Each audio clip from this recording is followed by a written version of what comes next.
Well, a very good afternoon, ladies and gentlemen. Welcome to another Flight Deck Sim live stream today. It's the 3rd of March 2023. It's 3 minutes past 3 in the afternoon. We're back in Microsoft Flight Simulator. We are in one of the world's most famous aircraft, or what was one of the world's most famous aircraft, I should say, the Antonov An-225 Mriya. Here in East Midlands Airport, we're going to be flying to Toulouse. It's a real-world flight. This aircraft performed in 2014. Released, I think, 3 or 4 days ago. This is the first opportunity I've had to stream it. I've just come off a busy week. I was on standby yesterday, installing the aircraft, getting my hands, or getting up to grip with speed with this thing. But still absolutely so much to learn, but I can at least get it from A to B. I am on the VATSIM network. I know how to hold headings, fly on ILS. There's some great guidance from the iniBuilds Discord, and I've also been using their PDF manual as well, and I've had most of my questions answered, but I think most of you will enjoy me struggling to fly this aircraft today. It's not the first sort of Eastern jet we've flown. We have flown the Tupolev in the past. I think that one's a little bit more difficult than this. This is one of the Microsoft local legends aircraft, so iniBuilds and Microsoft work together to develop this aircraft. So it's not a full immersive detailed aircraft. In fact, I think it would be impossible to, if it was, to fly this in Microsoft Flight Simulator, because this is an aircraft which would have had 5 crew members, but it has enough immersion and a flicking of switches to keep you very, very busy indeed. Now, being all in metric meters, kilometers, you've got to do a lot of converting as well. But yeah, we'll have a lot of fun today indeed. Who have we got here in chat then? I bet you can actually see the aircraft from here. It's an absolute bear. Ian Savage says, hi Captain. Vanguard, welcome back Captain, hope you're doing well. Samuel Oliver's here, good morning from California, hello to you. From Boeing then to Airbus and now Antonov. Where is the career going? All over the place. Scott Morgan, hello Captain, glad to see you flying this old bird. Well, it's not that old really. Was it designed and built in the 80s? It was a Soviet designed aircraft built in Kyiv in Ukraine to carry, was it the shuttle, the Buran, but then built by the, or used by the Antonov Bureau completely, or whoever they were, to carry large amounts of freight around. I was thinking about doing the last ever flight it did, but I thought no, this was a nice sector to do, about an hour and 30 minutes today. I haven't even mentioned we're flying to Toulouse, have I? We are. Who else have we got here? Alan, Ben, Steve M, Taylor L, Anthony, hope you're doing well. Repeating everything I say at the start there. Macho Chew, hope you're doing well. I just found the order throttle to go for the tangent sometimes, probably just a wee bug to iron out. I think it's got a few little bugs. I think the autopilot might be based off the default Microsoft Flight Sim autopilot. It's a bit aggressive, but there's some tips in the PDF to follow. But yeah, guys, this isn't any sort of detailed tutorial. You're watching a 737 Captain fly from A to B. As I said, I've only had it installed for about 24 hours. I've done 2 full test sectors. First one was just getting to grips. The second one I did this morning was much better. Let's hope the third one goes well. Who we got here coming up and picking up here? Firstly, it was Jonathan Wiltshire, 28 months as a member. He goes, Antonov in chat, I hope you're doing well. Jessica has been here for a year as well. A year already, she says. Indeed, it's gone very quick. Thank you very much to all the members for your support. Appreciate it there. Being a Buran carrier is why the rudder is split into 2 parts. I did know that. I only learnt this as well. I don't know if any of you knew this. Do you know why it's called the Antonov An-225? It's because the maximum payload it carries 225 tons. I learnt that just yesterday or this morning. So, interesting fact here. Yes, this aircraft, wait for it, burns 16 tons of fuel an hour. It's absolutely crazy. It's about 4 or 5 kilos, I think, a second is how much fuel it burns once it's in the cruise. But yes, this is just default East Midlands Airport scenery. I think there's a developer making one. And here it is. Look at this absolute beast. Right, let me just pop into the flyby view. Oops, I've accidentally tried to Control-Alt-Delete. That's not what I want to do. There we are. Let's see. Just circle around the aircraft here so you can see. Look, it's got the hatch open. I should go back into drone camp here. And we're going to take a full load of cargo, as much to take us right up to our maximum landing weight in Toulouse. We're all ready to go here. Matt has been here for 15 months. Thank you very much for your membership too. He says nothing, but he's just picked up his membership comment for the month. Hope you're doing very well there. Been a while, but it's nice to watch the stream again. Thank you very much, Rosny134. Daniel says, hey mate, hope you're doing well. AstroJew laughs in Concord burning 80 forward to the stream. Yes, Concord probably burns a little more than that. So, yes, here it is. The external model is absolutely spectacular. It looks really, really nice. Let me just reset drone cam here and have a little bit look around of the aircraft here. So you can see it's completely cold and dark. This is based off the actual aircraft before it was destroyed as soon as the Russia invaded Ukraine, and you can see it's completely empty at the moment. It has full animation. Look, you see the wheels are tilted. It's got the little legs there as well. We're going to retract them shortly because what it does, unfortunately, it resets all the camera views. So if I go to the default camera views, look, you can see all the views I've assigned are sort of above where they should be because the gear's tilted. But we are going to get it loaded now. So before we do that, let me just turn the music on here and get some electrical power. I'm still very much reliant on the default checklist, otherwise once we get going I'm going to be using the iniBuilds PDF to get everything started here as well. So I just want to get some electrical power and get the aircraft loaded here. So parking brake is set, which is this huge red lever, so you can see it's on. Battery switches to auto, which are over here, and again that's why I want to get the ramp stowed because it's all over the way. And if you're not so sure, because it's all in, is it Cyrillic, the language here, you can press this and then it should show you exactly where the switch is. So you can move this here, look. There you go. So you can move them. So you can move them up or down. And I wouldn't know. I think when I was practicing, I was moving the switches down, but you can also move them up as well. So the battery's on, and I just want to get the APU up and running, or at least the external power. So I think prior to the start, I did connect the GPU. Let me just zoom on in towards the PDF because I do want to get the cargo door stowed as soon as possible. So yeah, the GPU is connected. So let's go over here and get the ground power on the bus. Does remind me of the Tupolev, this does. So external power is this switch here. There we are. So we've got some electrical power connected to the aircraft. Yep, 5 batteries. It's got 2 APUs as well, which are about to start up. And I think I found out where they're nestled. I'll show you later. But yeah, the actual interior is really well detailed. So a lot of this isn't interactive. I mean, these elements are. These are the nav radios, but some of them are just static. But what I've learned is the local Legend series, they're very detailed interior, exterior, and it's got enough functionality to be able to do most of the flying that you do in the simulator, which is pretty cool. So let me get the cargo loaded so I can get these doors closed. So what we're going to do is load up. They've got all sorts of options. Look, you can have a truck, 2 fire trucks, a train, 3 helicopters, a gigantic boiler, all sorts of options. So I'm going to just select the generic cargo, select load, and if we go over here to payload, I've sort of preloaded or have it all set up with how I want it for today. So we've got a full 180 tons in the centre and 21 tons at the front and the rear, which gives us, I think it's 200 and does it make a note of it somewhere? I think it was 222 tons. Odd. Yeah, 222 tons of cargo. I wanted to take it 225, the absolute maximum amount. But the reason is, with the amount of fuel I'd have to take, I'll be landing with about 15 minutes of fuel remaining. So what I'm going to do is press apply load. There you go. So that's lifted all of that weight. Fuel I've already pre-lifted. I'll show you why I've selected 58.4 tons. Someone's already made a sim brief profile for this, which is pretty cool. Someone wanted the helicopter. We're just going to do for the general boxes. And what I'm going to do now is, you see here I've got it nose door movement to fast. Realistic takes about 15 minutes. On this one it takes it's a lot quicker. So I'll press this and we'll head on outside and you can watch some of these animations. You should be able to see, look, there's all the 225 tons of cargo in there. What would be flown from East Midlands to Toulouse? Well, actually, I have no idea what was flown when the aircraft did this in real life. It has flown this very sector from East Midlands to Toulouse, and goodness knows what was inside. Eddie Mambo says hello. Dave Cat, so you have done some real good stuff raising dollars for good causes. The terrible earthquake recently, for example. How about doing a fundraiser for VATSIM now that is 501c? I'll probably look into that. My next charity stream will be when I reach 90,000 subscribers. But yeah, we've raised £22,000 for good causes in the past. We'll perhaps look at that there in the future, Dave Cat. There you go, look, you see now it all lifting up on the gear. It's pretty cool, these animations. The APU in this aircraft are enough to provide for us to fly the BAE 146, probably then some dealy. Steve M, you can get some of the text in English, I think, which might be easier. I've done that, so I do have some of the text on the overhead panel in English. So you can see now, if I go back into the cockpit view, look, if I go back into my default cockpit view, look, you can see as the aircraft raises on the nose wheel, it resets the camera views. So I just wanted to get that done before we started setting up. But you can see once that's fully up here, these nose legs pop away, and then it'll shut the door as well. It's really cool. I just wanted to show you these animations at the start. here at the stream there.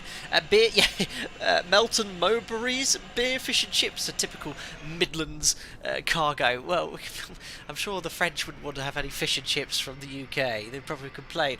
Airbus parts to assemble at Toulouse, I would guess. Well, yeah, I think we're going to know where we're going to park. It's such a huge aircraft. I'm going to park in the engine run-up area in Toulouse, I think. Who we got here? Berlin Flight 41 months. I saw the 225 in real life when I flew into Hamburg. On the way to the terminal, the pilot came onto the P8 and pointed her out to us. That's really, really cool. I have seen this aircraft land as well years and years ago. Yeah, unfortunately, I understand the proceeds of this sale, 100% of it go to the Antonov company, where it'll either go towards this aircraft being rebuilt, which I think will be incredibly unlikely because it will cost billions, or some sort of memorial, maybe towards people being affected in Ukraine, who knows. But it's not going to Microsoft or iniBuilds, it's been developed, and they're sort of giving away all the proceeds to the Antonov company, which is a really nice gesture, I think, from both Microsoft and the iniBuilds team. I hope iniBuilds might pop in today and give me some tips as we fly around. But we'll get all the doors closed and then we'll get the aircraft started. We'll probably be another 25-30 minutes or so. I have done a couple of startups. I'm sort of getting up to speed with it now, but we just want to show you these cool animations. You see it now closing. This is really well modelled as well. What a fat nose it has as well. Welcome. Hi Stephen, he says, waiting at Gare du Nord in Paris for my train home. Hope you have a safe trip back. Thanks for subscribing as well, Excel05. There we are, looks like everything is now done externally. We have all the cargo on board and the fuel. Let's carry on with the rest of the setup. So, going over here to the checklist, all we've done is put the battery and the GPU on the bus. We can tick here these switches. Now we're going to go over here to do the APU, which is over on this panel. So again, APU fuel heater switch on. I have turned on the tooltips so you can see when they come on where they are. So the fuel heaters here is already off on APU fire 1. APU fire loops on, which is down here. APU master switch on, which is, I believe, this one. No, that's the starter. There we are, that's the APU master switch, which I think you flick down. It's not so sure which one's up and down here. If anyone, as I said, can speak Cyrillic, that would be great. APU1 starter switch to on and APU bleed on. So that's the bleed, and let's hold down the starter. See if this has worked. Otherwise, I'll need to flick the switch in the other direction. I'm going to hold it down until I see the RPM gauge move.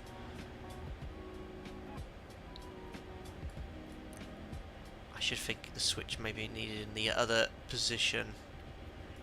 Won't follow the test sector. Let me try this one.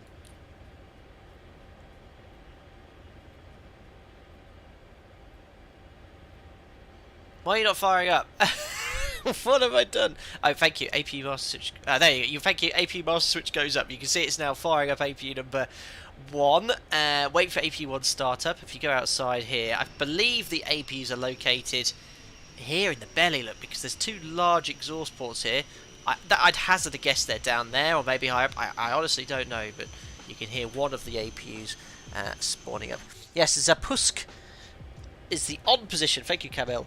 I'll hopefully have a lot more help here. It looks like the 154 down in a cold crank, up in the actual start. Thanks, Felis. Felis, how are you doing? Felis, the developer of the TU-154, and one of my most favourite aircraft in the simulator, any simulator, the Felis 747-200.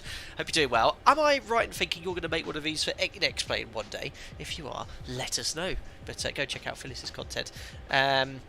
Felis could come in very useful here. No doubt could probably speak a bit of Cyrillic or read it. Right, so that's done. Now we need to do the same for APU number 2. So we're going to do that, move that up, flip that up. Turn on the bleed, air, and the fire loop. We're going to hold down the start for APU number 2. See, it's quite a lot of stuff modelled back here. There it goes. So APU starting on engine number 2. Hi Blade 929, hope you're doing well. Felix says, I wish, but still so much work on the 747, working on the safe load feature right now, and it's big. Oh yeah, I know Zebo's disabled it for the mod in X-Plane 12 at the moment, but yeah, we'll fly the Felix again soon. We flew it about 3 or 4 weeks ago in the in X-Plane 12. Excellent, that's done. Let's close these guards. Now that says ready to start. What does that actually mean? I don't like it when it says ready to start when it's already running, but it looks like at least one of the APUs is at full power. As soon as that's started, we'll put the APU generators on as well. We'll leave the GPU running at stage 2. You should fly the Flight Factor A350. We will do Flood Bros Man 637 at some point. We wouldn't have to wait until it gets to X-Plane 12. Right, 2 APUs running. Air intake not closed. Okay. Why am I only seeing these for the first time? But I've done everything I need to do. Masters on, bleed airs on, APU fire loops on. So APU generators are down here. So what did we say on was? Was it up? Ooh, no. Are they already on by default? Yeah, maybe they are. This is where it gets tricky for me, because it's trying to work out... I think loads being reduced somewhere else, but I think flicking them up. It turns on more lights. Let's go with that. I think the APU generators are already on. We'll soon see when we disconnect the GPU. External power is required. We'll leave those on. Rectifier toggle switches on. As long as it turns off the amber caution light, that's surely a good sign. Transformer rectifier switches. So on the 737, these convert AC into DC. No doubt that'll be doing the same. DC is used to power a lot of the aircraft systems, so that's all on. Instrument nav master switches on. I think this is a huge bank of switches which all need to be turned on. Yes, they are. So let's turn every single one of... Oops. Every single one of these switches on. Where are you? There we are. So you'll see lots of things being powered up as we move this across. The VRs, the DME system. Again, we'll just turn everything on. Captain HSI and bus switches there over here. So that wants to be on. Captain's radio altimeter is on. I think they're just next to each other. HI bus switch is on. ASI switch on. TCAS on. And HSI on the FO side. Perfect. So on. Radio altimeter on. It'd be nice that if you could actually flick it and it ticks it automatically, like X checklist. Where did we get to? Radio altimeter. That was it. Next was the TCAS button. I have fear I might forget something here. Nav 1, Nav 2. Com radio. FO air data switches on, and the nav lights could come on as well. Now, did I forget anything over here? I think we're all okay. Ooh. Captain's VSI bus switch. I think I forgot to turn that one on, didn't I? The DME comes on later. 50, I've 40, noticed the fan switch 30, and the window heat's on 20, just before takeoff as well. 10. So they're all on. These blinking lights are normal, and we've done the electrical power up. Thank you very much, Mashek Dromedneu. I'm so sorry I've butchered your name there completely. Thank you very much for your donation for the pair with the thumbs up emoji. I hope you're doing very well. Thank you very much indeed. Green means good, even in even in Cyrillic. Yeah, absolutely. Pilots love switches and lights. Absolutely, absolutely. You can turn checklist evaluation mode on in the settings, which helps here. Oh, I've not heard of that, Neos. I won't do that now, but I had to turn on the tooltips just to get sort of a translation as well. The autopilot, it does take getting some used to, but once you understand how it sort of works, which I half do, I can get it. We will get from A to B, I hope, at least. And we are on VATSIM as well, so hopefully we'll be okay.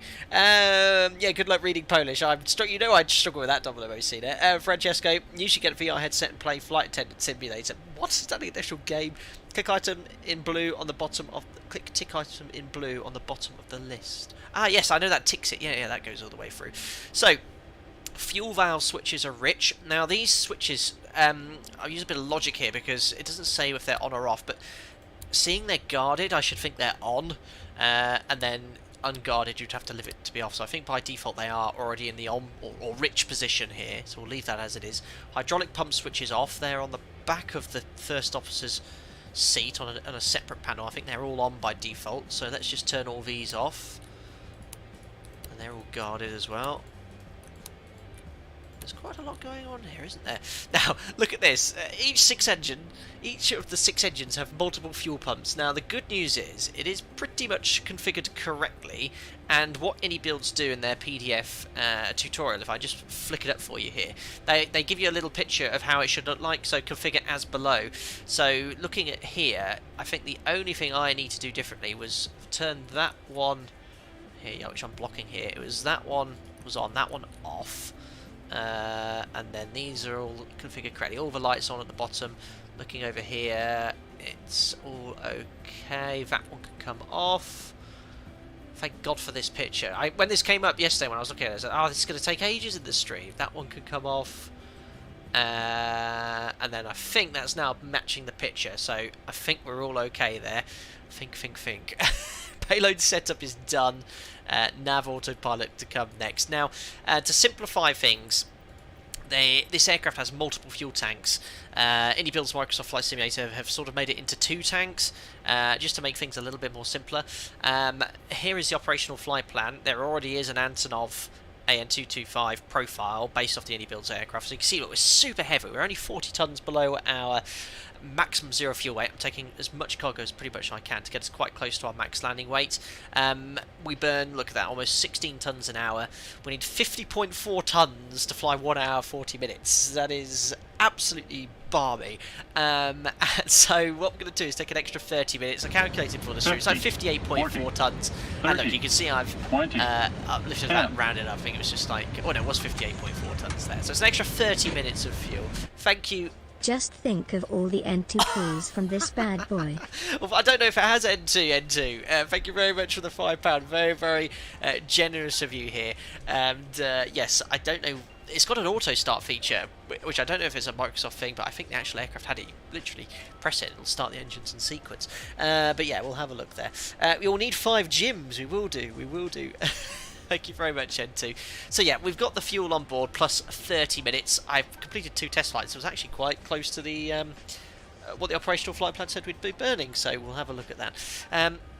So it does have a default GPS, and I think even the real aircraft had a sort of Garmin GPS or some sort of modern GPS system installed. And if I press OK, I have utilised Microsoft Flight Simulator's flight plan. So on Navigraph, you can save a Microsoft Flight Sim nav file, open it, and it'll show the entire map and all your routing in here without having to insert it manually. Otherwise, we would have been here all day putting in every single individual waypoint. Now, a little bit about the routing. We'll be taking off from the 09 here at East Midlands. Let me just bring up Navigraph for you. On the Daventry 4 Papa, flying south towards Daventry, and then geographically, if I go here to VFR, we're going to fly just the west of London, across the English Channel, west of Paris. We've got, what's this town here? Tours, and then continuing Poitiers onwards to Toulouse. 3-2 left in use today, and I will definitely need that runway.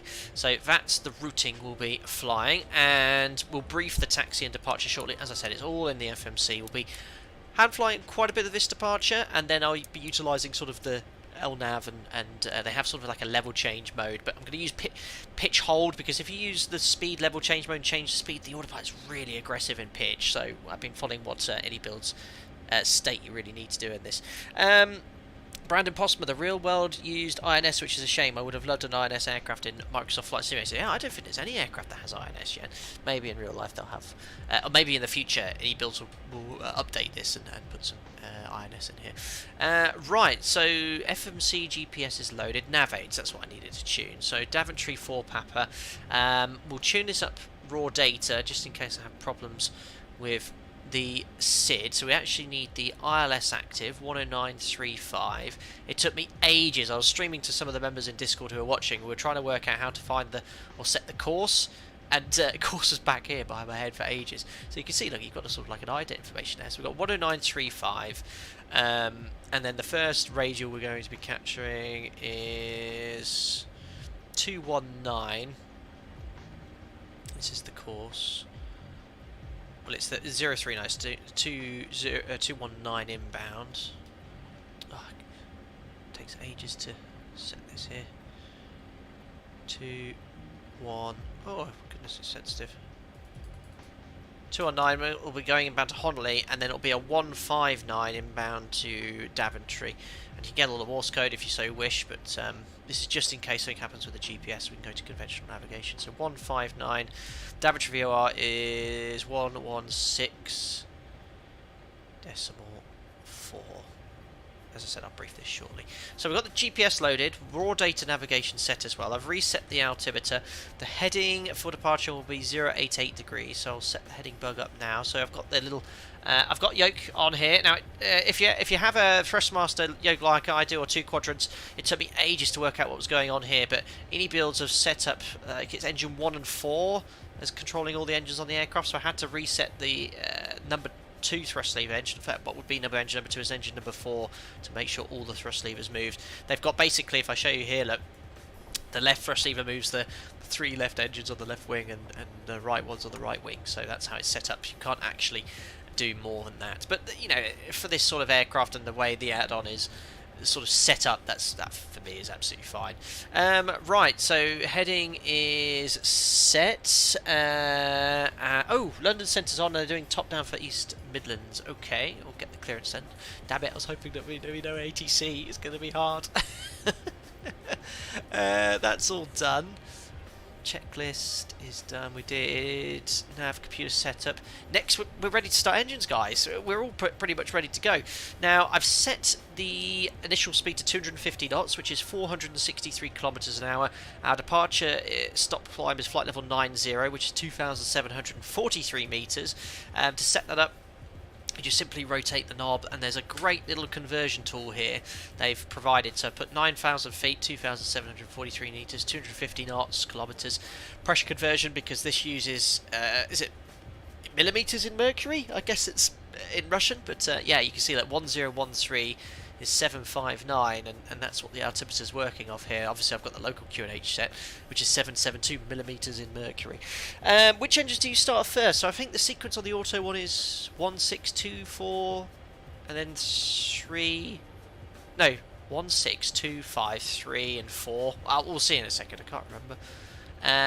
Right, let's get some clearance then. Centre, London, South. Which frequency am I using? I guess these top-down ATC centres are always a little bit confusing. London C centre is who I want. Right, I'm tuning that up now to get my clearance. Unfortunately, when it comes to the radios, you can't tune a frequency on the standby window. You have to only have one, which is the active one. Right, there we are. I can hear someone talking. Welcome. Speedbird 727, was that you calling? Speedbird 727, final level 350. So this is Speedbird 727, redirect CFIT, that's Sierra Foxtrot Delta. God, I bet everyone on VATSIM, all the controllers are sick of Speedbird 4, Hotel Yankee, climb flight level 150. sick of Antonov 225s. So I've turned the GPU external power off now. Pyramid 8704, Alpha 360. Let's turn off the GPU. Pyramid 8704, London Control, Squawk 0103. Move the chocks. 01, Just want to make sure we still have electrical power. Yep, we do. So external power's connected. London Control, We'll close the cabin and internal doors. Count 301, London Control, redirect to Southampton, Sierra Alpha Mike. Redirect Southampton, GACA 301. Such a tank, isn't it? Runner 4 Lima, turn left, heading 175, heading to London, 13945. So who's the joke who decided to slap some wings and engine of the skyscraper? Brilliant. Reporting to London 129 and 45.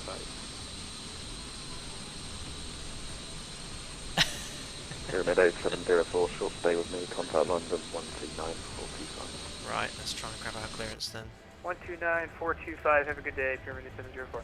I don't even know what stand I'm on here in East Midlands. It was just, I just basically plonked it on the apron. Let me just try and get some parking stand charts here. We're on the eastern apron. Easy 9 Hotel Bravo, London Control, climb down, flight level 110. Climb down, flight level 110, Easy 9 Hotel Bravo. I think I went for 75. Easy 7 9 Papa Zulu, contact London 13945 for back. And the call sign, is the call sign just Antonov or Antonov Bureau? as well, if anyone could tell Runway me. 112, I think I looked at it, it said London, Antonov Bureau, so I'll go with that one. 129, And it's just 2014, which was the year that this aircraft flew from East Midlands to Open on Toulouse. Engines are still off, I know that much. 112. Oh no, Chris is... he said EG9 he's Hotel engine Bravo, starting continue procedure. present heading as a radar heading. Continue present heading as a radar heading, which is... Now imagine the big 6 leaks, you'll need half an hour for startup. Brilliant. Right, let's try and get clearance.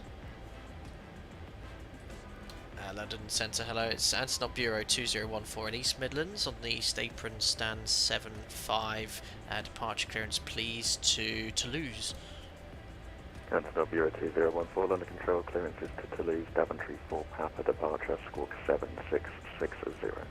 Clear Toulouse, Daventry 4 Papa, squawk 7660, Antonov Bureau 2014. Antonov Bureau 2014, reback is correct. Perfect, so I use just Antonov. Well, when I next check in with the next guy, I'll use just the call sign Sorry, Hotel Antonov. Yankee, climb flight Right, level so 230. squawk is 7660.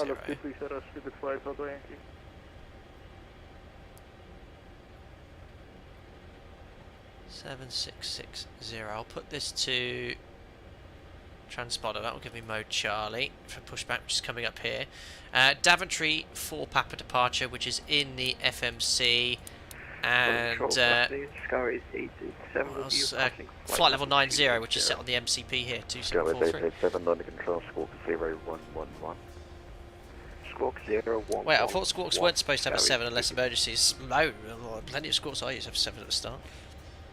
Yeah, so let's get... Alright, I've had problems. Does anyone be able to actually get a pushback here? Because I've been having to do it manually. I will try again now. If I press pre-plan, but there's no tug on the stands. London, 12945, bye-bye. Confirm that was for I think I have to do it manually. Sorry, yeah, AirCat 301, Contour London, 12945, bye-bye. That's going to be to face this direction. 12945, AirCat 301, bye-bye. Could do a power level. I'm not sure if the shed would survive that. I'm flight level 150. Okay, yeah, actually, how would it be pushed with that wheel design? Don't want to do it too tight. Go with 887, redirect to Mammal. Direct to Mammal. Right, I've requested it anyway. I can't see any tug coming. This aircraft actually had its own tow bar. After pushback, they would load it back in the rear. Oh, no way. Lots of plenty of warnings. Critical mode, throttle control, engine failure. Don't reckon you can use it though. No, I did try. I'll just release the parking brake here quickly and see what happens. Yeah, I'm just going to cancel it and do it manually, guys. Half of those wheels on rotate for taxi assist. Easy 9 Hotel Bravo, Cancel turn it, left heading just do what we do. 065 and I'll climb request push flight to level start. 230. Telephone 065 and climb level 230, EZ9, so Bravo. So auto engine start. Beacon light is on. Leave at 48 Hotel Yankee, climb flight level 290. Engine start cover open. There we are. Engine start mode switches rich, which are all of these switches 77, contact London, 129. already all in the rich position, I believe. 129.455. Mixture ratio switches, they're all guarded. Hydraulic transfer switch is on. Engine status check, well, imagine that's done. Hydraulic transfer switch is off. FADEC on. Easy 9 Hotel Bravo, climb flight level. And then it's auto start button push, and I'm guessing this was how they actually did start it, or is this a workaround? Because I've got that plus a manual one, I've just been using the auto one. Climb flight level 330, EZ9, Hotel Bravo. Shamrock 34 Golf, Sagan, your level, redirect to Biggin. I think what I'm going to do is request start and stand, then push, because the engine start takes so long. I mean, it's not like, well, there's no one else here. Oh, I'll just request push to start. It's fine. London Speedbird 6364, heading 110 and level 170, checking in. Speedbird 6364, climb flight level 230. What an absolute tag. Climb to flight level 230, Speedbird 6364. It's on their car wherever he was.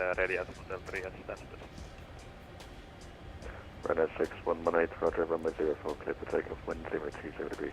Perhaps you plumped to earth last time I flew, landing next to stream in France. Oh, that doesn't bode well. London Centre, Antonov 2014, request push to start. Antonov An-225 with QNH1030, your push and start approved to face west. QH1030 push to start approved face west, Antonov An-2014. I'm going to get not used to his call sign. QNH1030, and what we're going to do is push the start button, which is down here. Under control to Honolulu 1 Hotel arrival which one it was now. Heathrow, climb flight level 1. Auto engine start. Honolulu 1 Hotel arrival and climb flight level 190, Tragically, Victor. It's here, so hold this down. Speed at 6364, 10 right, heading 040 degrees. Right heading 040. Right, that didn't happen on the test sector. I held that down and it had lots of green lights. Come on, bear with me. Sure. Hold on. That's because I'm pressing the wrong button. ED9 Hotel Bravo, your navigation to Somber. Auto start sequence start. Yes, that's why I just forgot one of the steps. That's why. Your navigation to Redfern. Right, we're starting engines. Let me turn the sim right up here. Can you hear that bass? Here's all sector engine indications. If we look outside, it's starting engine number 1 first.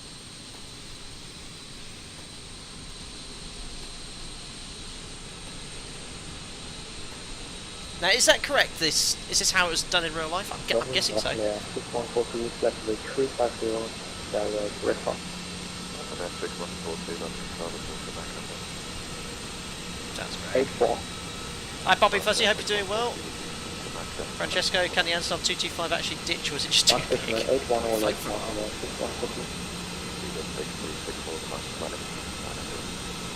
And he said so, yeah. Oh, Stefan, thanks for your help earlier getting the thrust levers set up. I was really banged my head on the desk for about 15 minutes.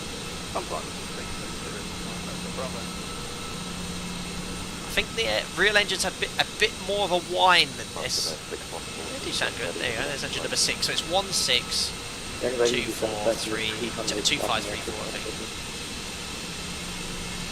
So if we look inside,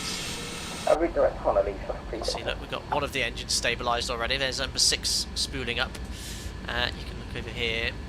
I don't know what half of these gauges are. I think some of them are not modelled, but you can see here's the engine RPM for number 2 spooling up. I believe this will be some other reading. Maybe this is N2. And where is fuel quantity?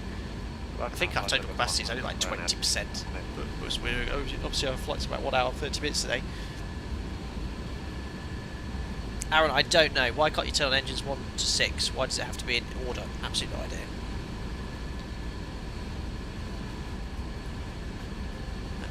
Starting them one by one. I think the external one looks really nice. 32 wheels this has as well. And this is the first ever time we've flown a 6-engine jet on the street too. The anhedral on that as well.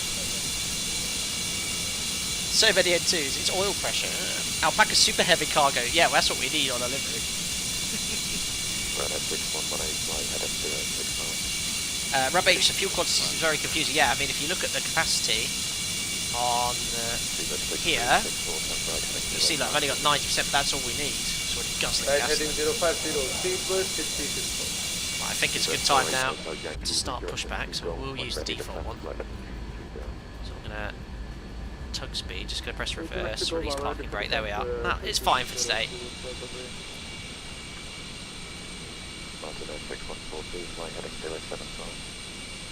Heading 075, Martin 616. Don't judge my pushback. Love the 225, it's way bigger than the A380, yeah, it's the largest. I mean, I think there's a picture online of this next to a 747, and absolutely, it's dwarfs the 747. A forest of wheels. London Control, Alpaca 71, Boeing 738, stand 123, East Midlands, ready to push. Ah, that was Dave, joining on live streams. Push approved 1030, Alpaca. Captain Stubbing, I haven't seen anyone do a fully loaded takeoff for this plane yet, and it's happening live, yes. Let's just say we need all the runway. You use full power for every takeoff here as well. sort of scraping the wheels, but that's just because it's the default pushback, I think. Well, not the default, it's sort of manually done one. It's quite good just to get us in the right position.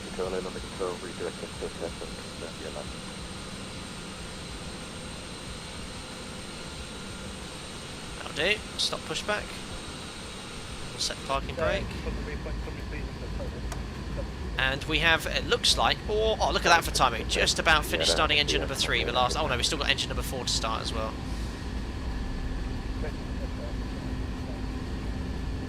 Remember, SOP is to land nose first. Danny, is that because you... Right, some of the members saw me watch this for the first time, might have seen me land nose wheel first. I was a little bit fast, but iniBuilds their PDF, which I've shown you briefly, I'll show you again. It does have some good speeds for you to fly. It tells you when to retract the flaps, what speeds to retract them at on takeoff. Okay, we'll give you a call 20 outside Conway, flight check to 89. So here, look, flap retraction on departure, which I'll be following, and on the approach it tells you what approach speeds to fly based off your gross weight. So based off my gross weight today, I'll find approach speed of about 150 knots. And then here's some guidance on the autopilot. The autopilot is not conventional at all, it's very different, but it's got TU-154 vibes about it, and I did learn how to use the one on the Tupolev 154, even though it's for a different manufacturer. Just turn the sim down slightly. Looks like we've got 6 good engine starts, guys, so I can see 6 20s at least anyway. Let's do the after start checklist. Alright, select your boxes and when ready. So APU left stop, APU right stop, APU left fire loop switch off, APU right fire loop switch off, APU bleed 1 and 2 off, APU left right master switch to Directed to go off, speedbird 6364. flaps to 2. They go 2 for now, and then 35 on the runway. So flap 2, ground spoilers are reverse thrust lock handle up. Flight controls free and clear, so let's carefully check the flight controls here. Make sure that... Did I turn the hydraulics back on? I don't think I did I? That'll help.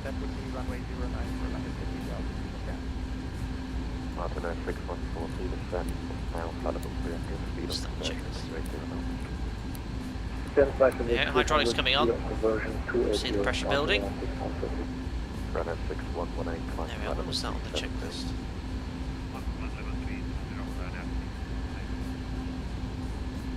I must have missed that. Oops. Ground spoilers armed and that flight controls. Now that should work now. So let's check the flight controls. Put on yoke cam for you. So full forwards and full back. You see the elevator controls in the centre. Full left. Centre. Full right. Centre. You can see the spoiler. The flaps in a 2-degree position. Full right. Centre. Full left. Centre. So flight controls have been checked.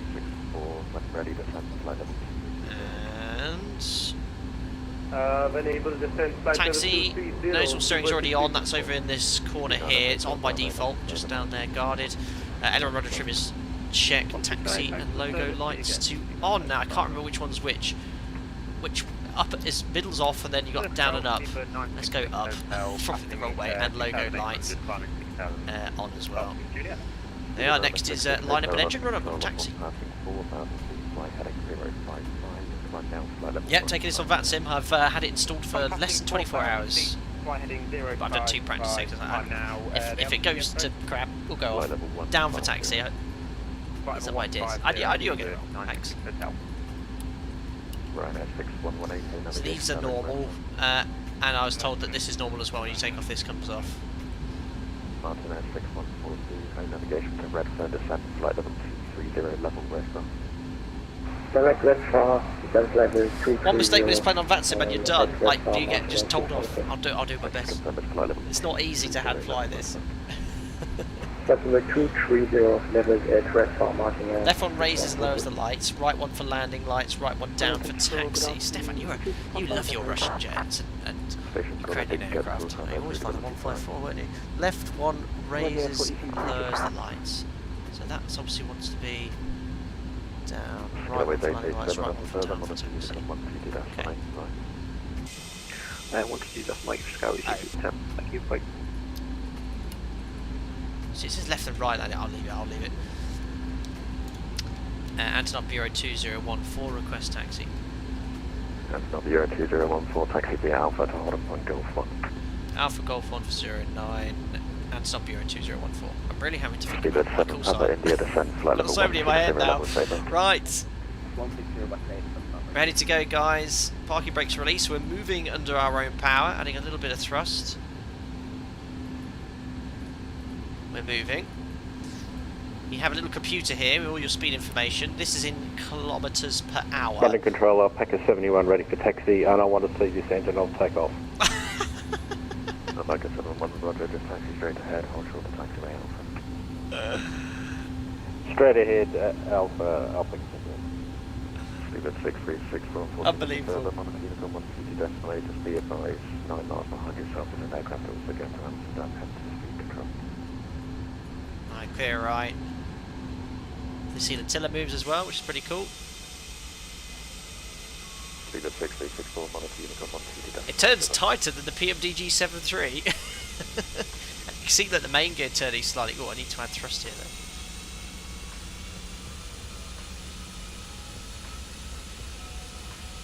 Yeah, there's... Oh, ran out of inertia there. I'll be careful, Dealey. It will happen again one day. It's been a while, but it will happen. Absolute beast. What, I can't remember what the wingspan is of this. Over 60 metres or something.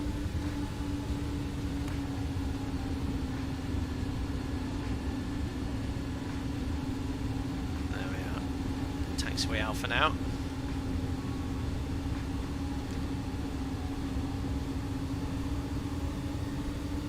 Oh, what's happened to my computer? Wait, whoa, what's happened here? I have no electrical power. What has happened? What has happened here? Everything's gone dead. I can brake at least. What's happened here? What? I've lost everything. Eh? What's it? It's like the whole thing's completely dead. I've got nothing. 5 batteries ran out. Rectifiers, engine generators. No, did I not turn the engine generators on? No, I didn't. Could you please spell that for Destiny again? I must have forgotten to do that. Thanks, guys. Direct wraps, Delta Kilo Sierra. Everything's powering up here. That's good. Didn't do that at 80 knots, let's say. With the saber restriction, that's agreeable. Right. Start taxiing forward again. Probably ran out of juice. The battery didn't last very long. Right. Let's hope that's the only calamitous thing will happen. Right. Please be there, flight plan. Antonov Bureau 248, London Control, clear G to Toulouse, Daventry 4, Papa departure, squawk 1076.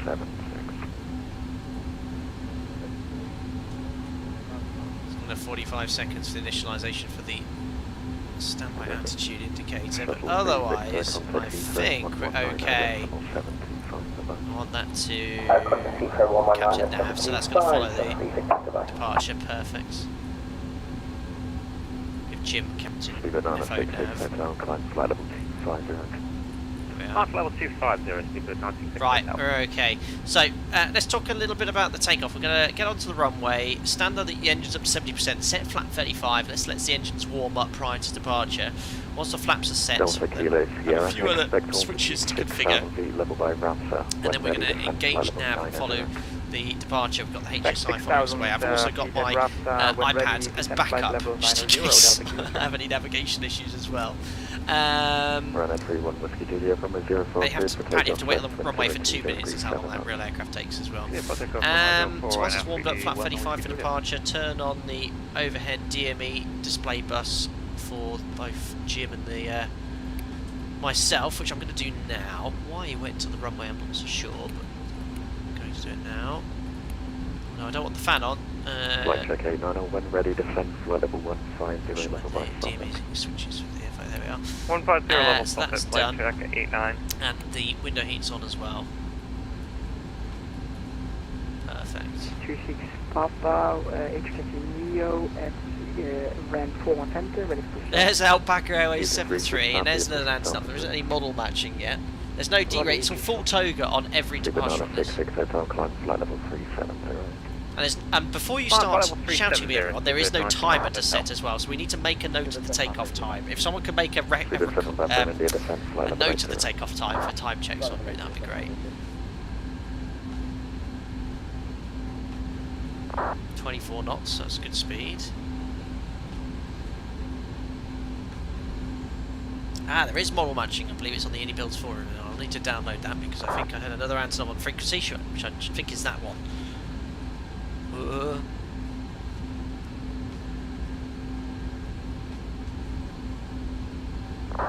Right, I think we're all good here. After engine start, so where did it actually say to put the engine generators on? Delta Kilo, How did here I you forget clear to do the old that? leg 1 Juliet transition for the island approach from 090 City. Oh, look, it's here. I know why. for the odd leg 1 Juliet transmission. I forgot to do this. for I forgot these steps. Look, hydraulic switches, engine start curves, and generators. That's why I Contact Heathrow, forgot to do all that. 11975. Nearly overshot the taxi. Obviously. And close that as well. Alpaca 71, taxi hold, hotel 1. Hold hotel 1, Alpaca 71. Antonov 02014, runway 09 cleared for takeoff, surface wind 020 degrees 4 knots. Runway 09 cleared takeoff, which is near 2 minutes lay on the runway, and stop Bureau 2014. No worries, there's no one on approach. Okay, perfect. Clear for takeoff, Right guys. now, everyone with Heathrow passing 2,100 for 5,000. Real pilot, yeah, I was too busy distracted by why I forgot that. I was really annoyed why I forgot the hydraulics and electrics because I forgot the bottom part of that checklist. Right, let's turn that music off. So when we get lined up, we're going to set the engines up to 70%, set the parking brake, then flaps to 35. The blue bug, I've been reliably informed, is the speed I need to rotate at. Right, And that automatically moves. And the yellow bug is the sort of climb away speed, and then you just retract the flaps. We're going to climb straight ahead, 2 miles, right turn 133, and then we're going to intercept the 219 to Omni, then the 159 to Daventry, climbing to flight level 90, which is set. And we're going to use all this runway because we are fully loaded today. Right then, so parking brake is set, flaps to 35. Make sure they extend. We'll increase thrust to 70%. We need to do this for apparently 2 minutes for the engines to Triple warm guns up. under control upon passing 4,000 feet, fly heading 345. There we are, 70%. Flaps are extending to 35. Fire heading 345, satellite golf. Runner 31 Whiskey. I wish it was a Juliet, little fly bit heading louder. 355. A little bit louder. Flight heading 255. And a bit shaky and vibrate, Flight lots of check 890, vibrations. descend now, flight level 130. Yeah, apparently flap 35 for takeoff. Descend now 130, flight check 89. Strobe lights can come on as well. Runner 4 kilo uniform, runner control, speed 220 knots by bar. Turn the sim up as well. Perfect. We are guzzling fuel at the moment. Does it follow nav? Yes. I think we've done everything. Guys, Togue's in chat. I know we meant to wait a full 2 minutes. Takeoff time is 15:56, which I'll Runner make a note 69 of. Victor, thanks, leave Hemel heading 315. Yoke cam coming on. Let's make sure I scroll down here so I know what to do after takeoff. There we go. There we go. Are you ready? Parking brake released. Full power. Set takeoff thrust. There we are. Takeoff thrust set indications normal. You can see the acceleration's really, really slow because I'm so heavy.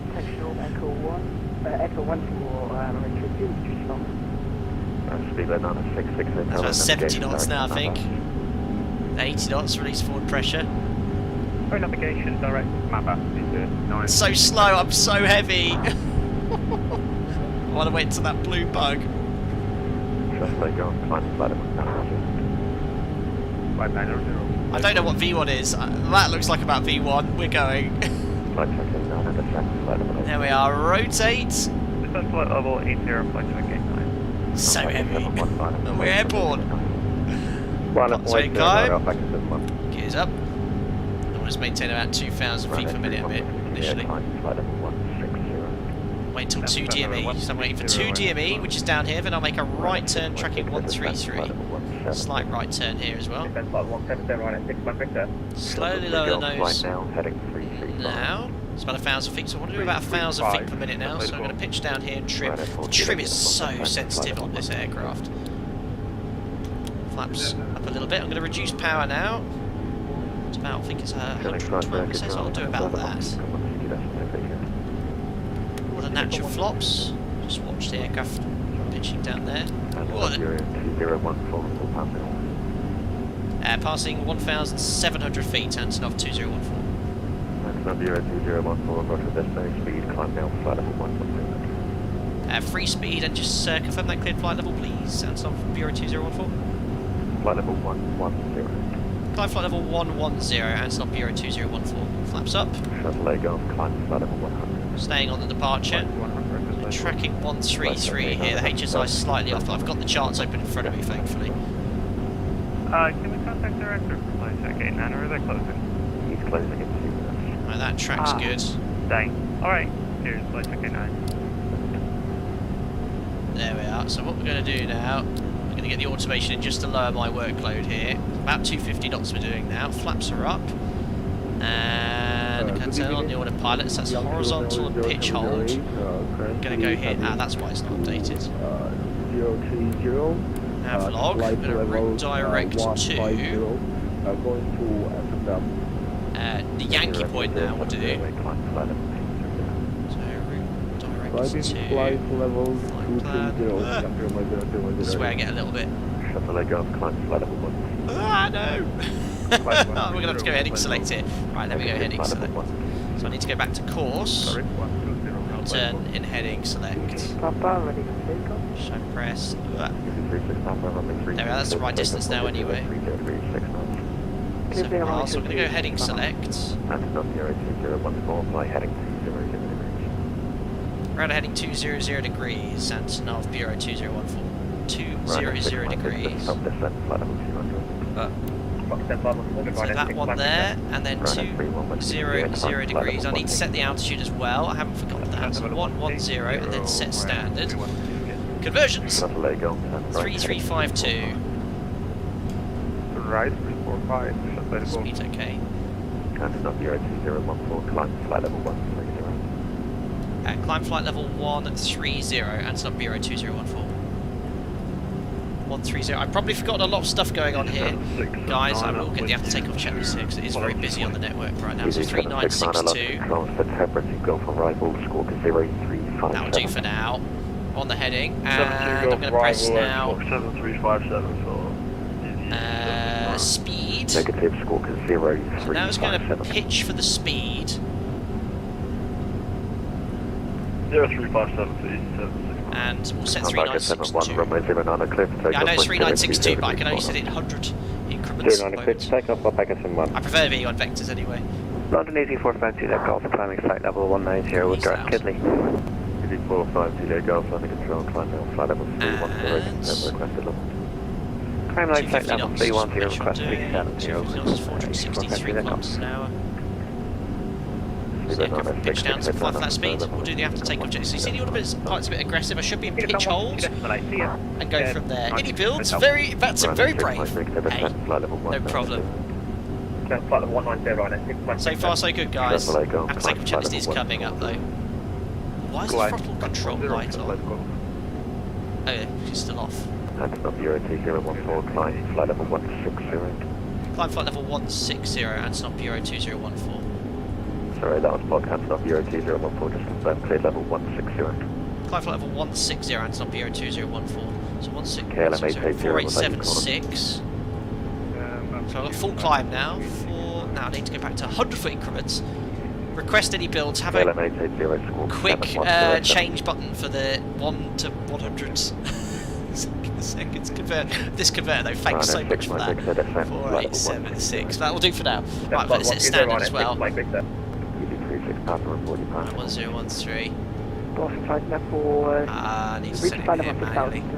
I need to accelerate as well. So busy. 1013, but I've got to make sure I put it on here. 759. flight level 90, heading 180 degrees, 759 set. And we climb flight level 160. Packet 71 passing 3200. Sorry, we crossed Shuttle Golf, climb flight level Vertical speeds, just going to set 2,000 feet per minute. Right at 31 Whiskey Juliet. And order follow's going to maintain 250 knots. So I'm going to actually accelerate to 280 knots now in vertical speed hold. 280 knots, 290 will do. I'm back at 716. 537 kilometres an hour. Near 4,200, climb 110, back at 71. Run at 69 Victor, descend flight So we're going to level. accelerate to a bit more of a realistic climb speed. Antonov Bureau 2014, climb flight level 200. Climb flight level 200, Antonov Bureau 2014, 200. Right at 4 kilo uniform, descend flight level 90. I need a table in front of me, 6,096 metres. Alpaca 71, fly heading 180 degrees. 180 degrees, Alpaca 71. Perfect, I'll fine tune that later. There we are. Guys, I've not had any chance to look at chat. Right, I haven't even done the after takeoff checklist. Right, I need to go to back hold. Pinch hold. I'm still in. Climb flight level 140. I'll stay in vertical speed there. Right, so I want to do 537 though. So what I'm going to do is what they do is press that vertical speed, lower the nose, accelerate to 537. And then when we're doing that speed, I'll go back to speed. Press the speed button.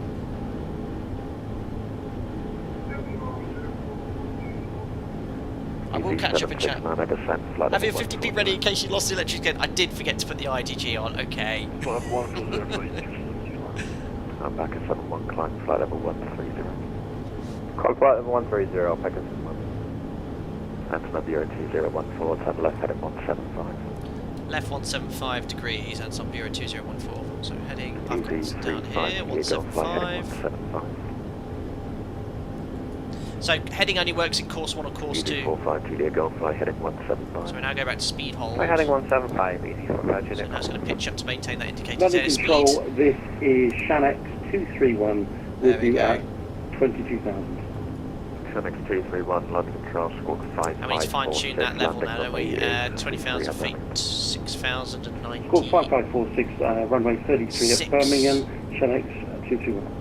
Antonov Bureau 2014, climb flight level 220. Climb flight level 220, Antonov Bureau 2014. Shuttle Golf, 220. navigation to hold helm. 6705. Right at 69 Victor, descend now to altitude 6,000 feet, QNH 6705. Takeoff speaking H1 goes Victor, right at 65 Victor. Alpaca 71, climb flight level 190. Climb flight level 190, Alpaca 71. 6705 4 kilo uniform, descend to altitude 4,000 feet, set. QNH 1028. Right, I better do the after takeoff checklist. Gears off, put that latch in. Lights can all come off now. Fix up there. Right at 69 Victor, left turn, heading 300. Flaps fully retracted, that's it pretty much. Pressurisation, I don't know what I'm looking at to check the pressurisation or if it's modelled, but we're still breathing, guys. Guys, how am I doing? How am I doing? I think I'm doing okay. I think I'm doing okay. Flight level 160. Glad. Descend level 160, heading at 335, Shanx 221. Right. I'm back at 71, right turn, heading 1905. So we're just off Right Daventry. 195, Alpaca 71. That's fine. Easy 36 Papa, own navigation to Cape. Still on a heading, remember, from ATC. Light handle needs to be in the middle for off, thank you. Kidney 1 Golf arrival, East cover. There we are. Check's complete. We're passing now. Run at 4 kilo uniform, leave Brooks 20,000 feet. 5, right hand turn. Over 6,000 metres. Standards now set. Leave Got full Bravo climb Kilo in speed Yankee hold. with We're a going to wait right till we're at hand decimal turn, 7 heading before they go to back hold. 325. Shut down an engine where you get closer for the dreaded 5-engine approach. There's an extra 2 engines in the cockpit. Ah. What a beast. This is where we realise the gear's still down. Okay, still got it. Run at 934 into the top of 1 Alpha, arrival for Stansted, descent, flight level 180, level 5, Italy. The red electrical failure light extinguished. Yes, because I actually put Run the at 69 Victor, turn left heading generators on. 240. Yeah, the reason I forgot the hydraulics and Bureau electrics. 2014, climb flight level 300. Climb flight level 300, and on Bureau 2014. I'm back at 71, climb flight level 300. 220, Alpaca 71. Easy 9,144 metres. 122.8. Oops. Alright. I can set that to 44 at least. 769, I'm sorry.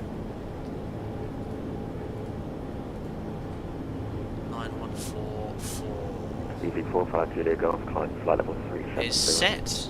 Climb flight level There we go. 370. What is the ceiling of this? Unicorn. Maximum level we can go to is 33,000 feet, but now look, that takeoff roll was great, wasn't it? 6 mile Victor, descent to all. Now I actually wasn't too sure about the performance being accurate or close off. Mike Victor. I think the trim's way too sensitive, the autopilot's a bit jerky, but don't forget this is Antonov a An-225 Mriya, resume navigation to SITAT. no navigation SITET out of Bureau 2014. Oh, this is Western GPS, right? So Control and 225 first time 107 East Midlands, Charlie to Bahrain. We cross Yankee Romeo 0708, Unicorn, take care. enter. Anna. Around a 6 mile Victor, turn right heading 300 degrees, once established descent glide path runway 33. SITET, there's the big arrow, activate. I did it. Yeah, to not say again. Buffy East Midlands, Charlie stand 107. Navigation, PC. Antonov. Yes! Yes, I 02219, did it! Mriya. Did it. Second. Just remembered. So yeah, for navigation, for your lateral navigation, One climb flight level 300. Climb flight level 300. course 1 and 2 only works, heading 6 only works in course 1 and 2. Monitor Unicorn 122.8, but no. Direct setup on 122.8. Antonov 02014, nothing further, Monitor Unicorn 122.8, but no. 122.8, thanks to the ATC, and it's not Bureau 2014, bye. Right at 4 kilo Unicorn. I'm glad I went on left that now, sim. heading 1. There we are, over to Unicop, guys. We're on our way. What an absolute beast. You're Antonoving. Is there a call sign very, very heavy? Yeah, that's what we choose today. There we are, guys. Full ATC on departure, vectors, climbs. So far, the only boo-boo I did was forgetting to put the IDG on the bus and the hydraulics, but thank goodness that decided to happen, as in lose all electrical power on the taxi out. Had that happened on the takeoff run, it would have been game over. I blame Jim the Fifth, who's our Ukrainian engineer today, who was sleeping on the job and forgot to put the IG on. But yeah, very happy so far with how we're going, and it's all about practice. If I just streamed this as in, installed it and started streaming it now, it would have been a disaster. But I installed it yesterday, had a play around, did some takeoff and landings, set up an ILS, then I did a full flight with the guys in members watching in Discord who helped me, and also had a lot of guys also putting input in from the iniBuilds Discord. I didn't actually approach iniBuilds because most of the answers I had were answered the question, but yes, make sure before you go on the VATSIM network you practice first. Make sure you can at least do, if 80 gives you a heading or altitude, you can at least set it here. I'm by far an expert here, but it's an awesome add-on, and I've sort of not really flown any of these local legend aircraft in Microsoft Flight Simulators, but I've heard quite good things about them. They're reasonably priced, less than 20 quid in most cases. I mean, what is it, 16 quid it cost? I think it was $15. I mean, very, very reasonably priced, and don't forget every penny of that purchase goes direct to those, or to help this aircraft being rebuilt. It'd be amazing if that happens. Unfortunately, I don't think it will, but if they can help reconstruct or build the their base at Holston, that'd be great. Actually, I've heard of your YouTube. I'm just talking on the devil. Operator Starsky. I think I've seen some of your videos on YouTube. Thank you very much for popping in here. Greetings from Homostel, I think he's saying, with the blue and new yellow heart. I hope you're doing very well. Thank you very much for popping in as well.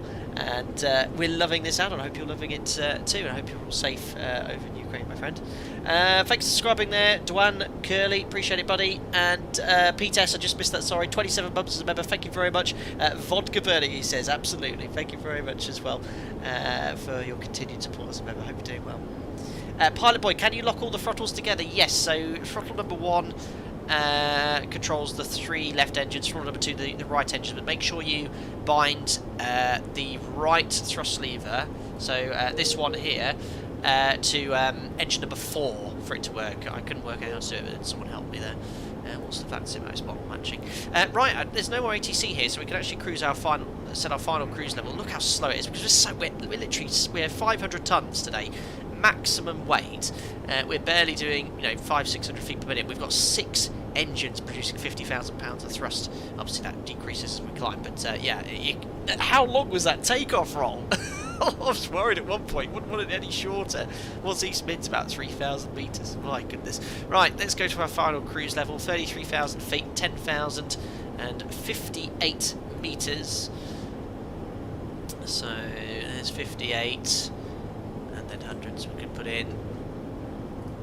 10,000 now. And that's 33,000 feet set on the MCP, and we're just waiting for decimal 74 to convert to Mach. 47 seconds, you tied it, Francesco. Ah! That was all the runway used.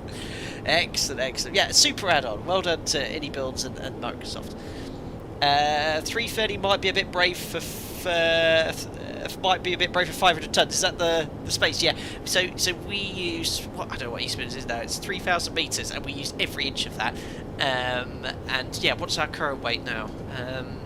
We fully loaded, aren't we? Our weight right now is 555 tons.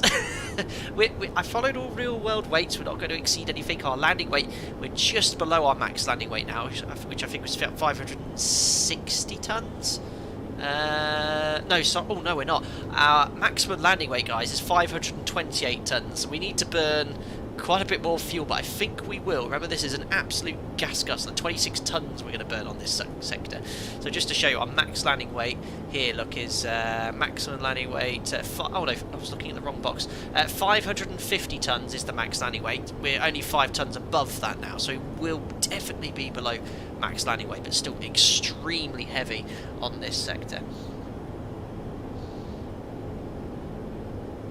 Drag Curly wants to be a member. Thank you very much for your consideration. If you press the join button, you'll find all the facts there. Appreciate that.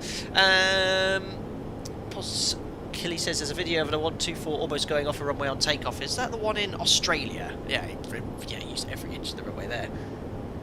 Why does it say cargo weight 0 kilos? Where are you looking there? Oh, it's definitely on though. It's 100% on. I think it's just not configured. That's the actual weight. Maybe I didn't actually physically put the model in, but the actual weight is 100% this. There you go, look, planned weight 220, and that is in there as the current weight on top of the payload weight and the fuel weight as well. I think that's just, maybe it's not like actually haven't configured the actual weight of this thing here, but it is in. It's 100% in because that is the actual official weight. Dealey 17 months, great stream as always. Have missed several in a row, but glad to have caught this one. Thanks for iniBuilds, simply amazing tribute to this icon. Absolutely, absolutely. Thank you very much for your 17 months as a member too. Thank you very much. That's the default weight of the payload. 0 kilos, got you. Excuse me. Possible, how long would it take you to refuel? Great question. I mean, we took 50 tons, so I mean, one of those Bowsers on the back of a lorry is usually 25,000 litres.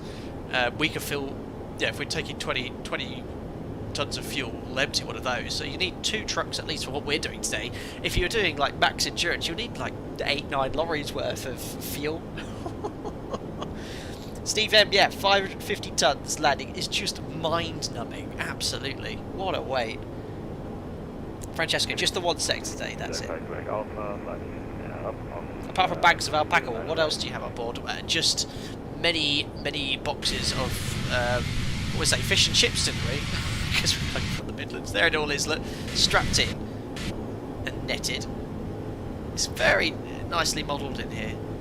I'm just using drone cam to show this huge coniferous cargo hold, but there is the box. There we are.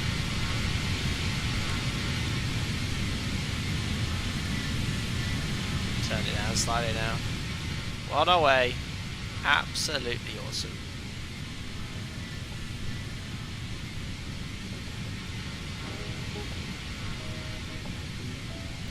Frozen fish and chips, nice.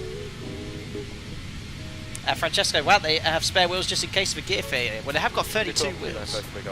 I think that's exactly how they were carried in real life as well. Look at the climb up here. Look, you can see the performance. Look at it up there. That's full climb power. Just actually need to make sure Yeah, there's 74 now, so if I press max here, it'll hold maximum Mach number. So it'll pitch now to maintain decimal 74. So you'll notice now it'll pitch up, because to maintain a Mach number as you climb, the indicated airspeed will reduce. So, and it's pitching and maintaining a Mach, which is a reducing indicated airspeed. Landing light was still extended. I put them all in the middle position, as instructed.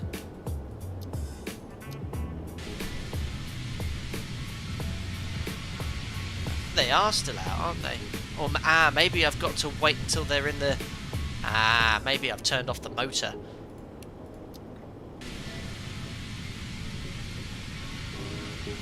Well, now they're fully extended, aren't they? So maybe I'll do this first.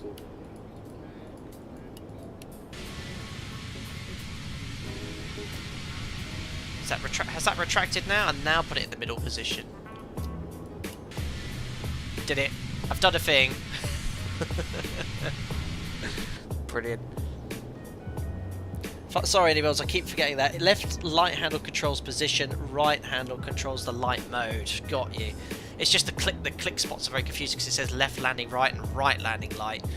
I guess that's where the confusion came from there. So that's the controller position, and that's taxi or landing. Okay. Nearly there, 30,000 feet.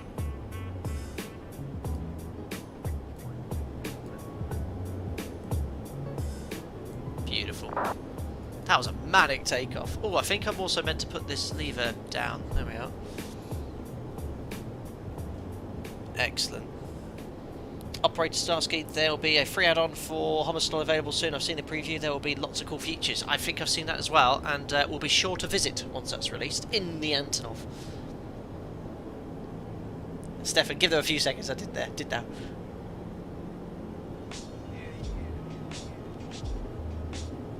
Awesome. What does it sound of a nose? It's their telephone number, I believe.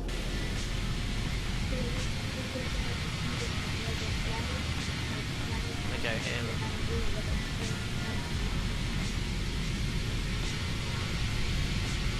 There you go, give them a call if you've got some items that need shipping.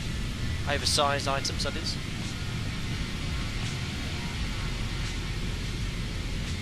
Do they have a Buran cargo option? Unfortunately not. That would be pretty epic. Excellent model.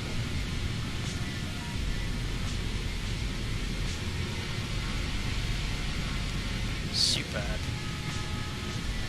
So we've been airborne now for 25 minutes, and we've just passed 31,000 feet. We're doing about 500 feet per minute, maintaining decimal 74.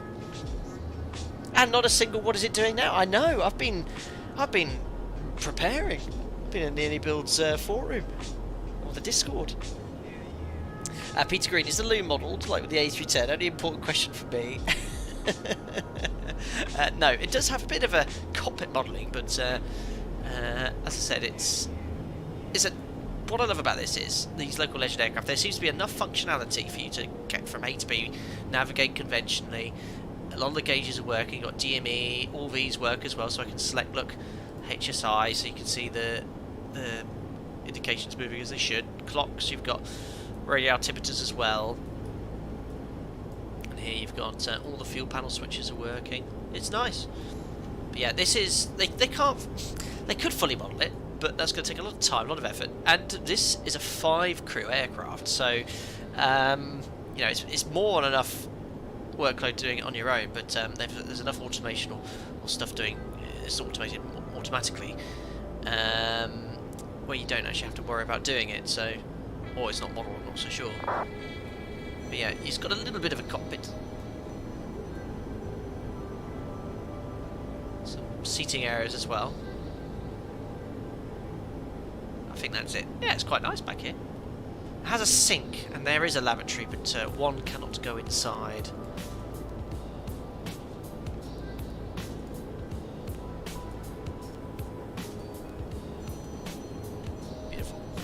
Operator Starsky, nothing is flying over Ukraine at the moment. Sort of military aircraft and commercial lines don't land or take off in Ukraine. Dennis David Dow wasn't flying for a year already. Yes, is that pilot blog? yeah, well, I've never flown. I've never, prior to the conflict, flew into Ukraine.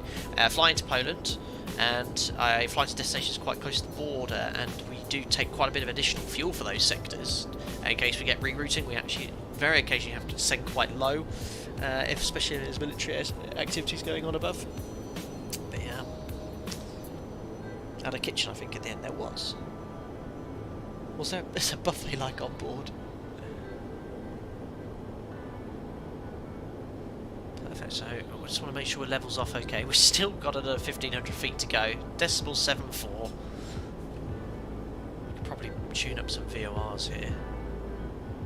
As backup, let's have a look here in the FMS. Hope you're doing well, Tim Mortars. Nice to see you here, buddy. Sitet, we've got Deauville. Golf Lima.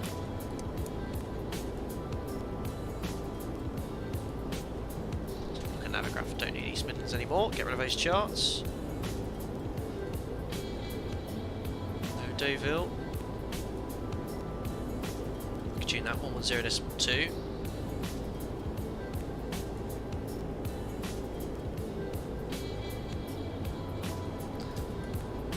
That's now active, but I don't think it has DME. There's nothing pointing towards it either. Okay. Slightly off because remember, I think we were on a vector and agency gave us direct to Sitet. I think it was direct to Sitet. Yeah, he gave us direct to Sitet, so hopefully by the time we get there, we'll be directly over top. 12.7. Let's try and. Is it Liège? Remember the name of this VOR.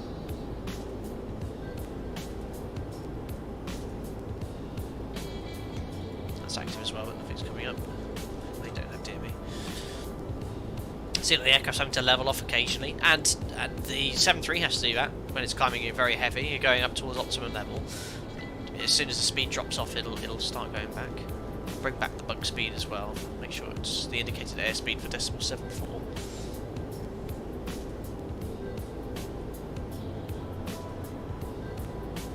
It's like flying to Sydney Opera House. Brilliant.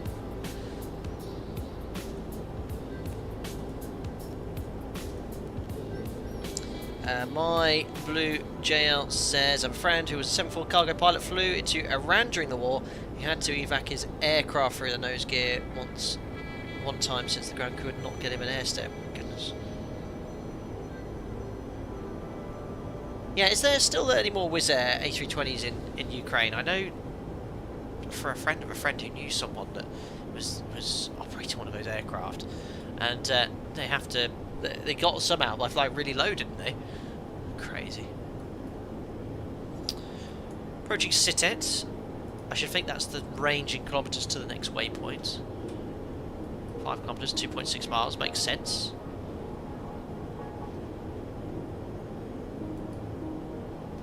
Airborne at 56. Guys, we've been climbing for 30 minutes now. We still haven't reached our cruise level. Slowest climb ever. 2 are still stuck in Kyiv. And 2 Turkish Air Force A400s, wow. Yeah, that was what I heard, Francesco. Yeah, that's the one I heard about as well. About the one that crossed the border and then turned the transponder on when they got to Poland. Nearly there and stuff. Come on, 500 feet to go. 500 feet to go. About 200 metres. Overhead Sitet. That's what it's like when you're operating at your maximum weight. Still better climb rate than the 146 of maximum takeoff weight. True.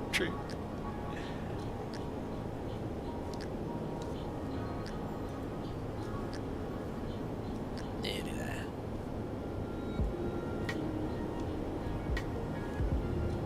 there. Operator Starsky, are there any passenger compartments in the tail of the plane?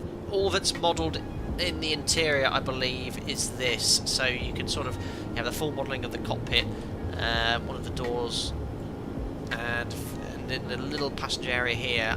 I didn't even know there was an area in the cockpit, but no, that's all that's modelled.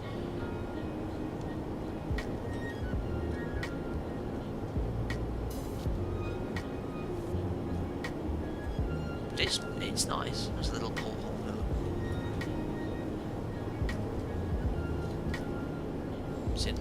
hump here.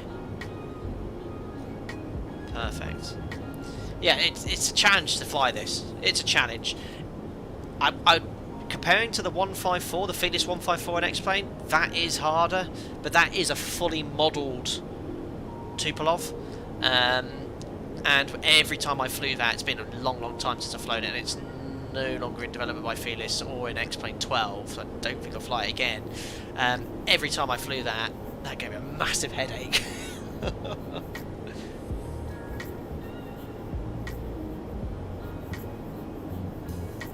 Pretty much, Steve, that's what's going through my head. Simon C, yeah, I'd like to know the answer to that. There we are. I think it's just slightly ballooned over. I have set standard 1013, so hopefully it'll just, yeah, look, you can see it's just slightly descending now back to 33,000 feet. I'm just going to wait until it's at 7.4, which it is now. Bug that speed there, which is about 7.4, which is 479 kilometers an hour here at 33,000 feet, and then I think it's already turned off hold, isn't it? So yeah, you can see that the thrust is, the water throttle slowly reducing thrust now to maintain decimal 7.4, but we have made it. It took us 35 minutes almost to reach our cruise level of 33,000 feet. Astro, yeah, the 154 is the hardest plane I've flown in the sim, yeah. 154 is a challenge. It took a lot of, it was a very steep learning curve, and that's fully modelled, that aircraft, fully modelled, the 154. So if you want a challenge, try the X-Men 11 Venus Tupolev 154, which is now free. Craig Stevens, thanks to 24 months. Thanks to dedication to every single stream over the past 24 months. Happy to support this very informative, relaxing and entertaining channel. Craig, that's a very nice comment. Thank you so much.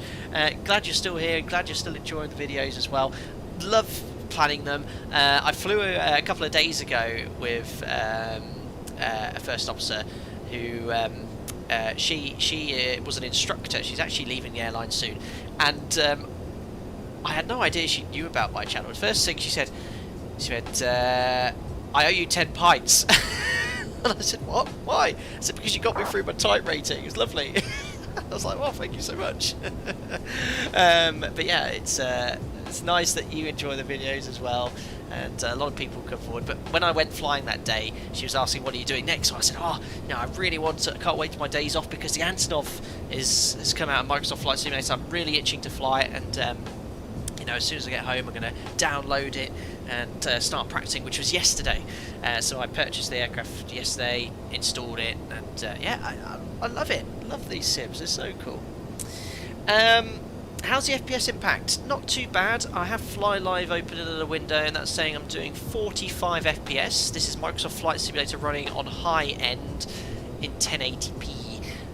So that's how I stream everything, and it seems to be pretty smooth. I think it's probably a little bit more FPS intensive than some other aircraft, but it's okay for me in my system.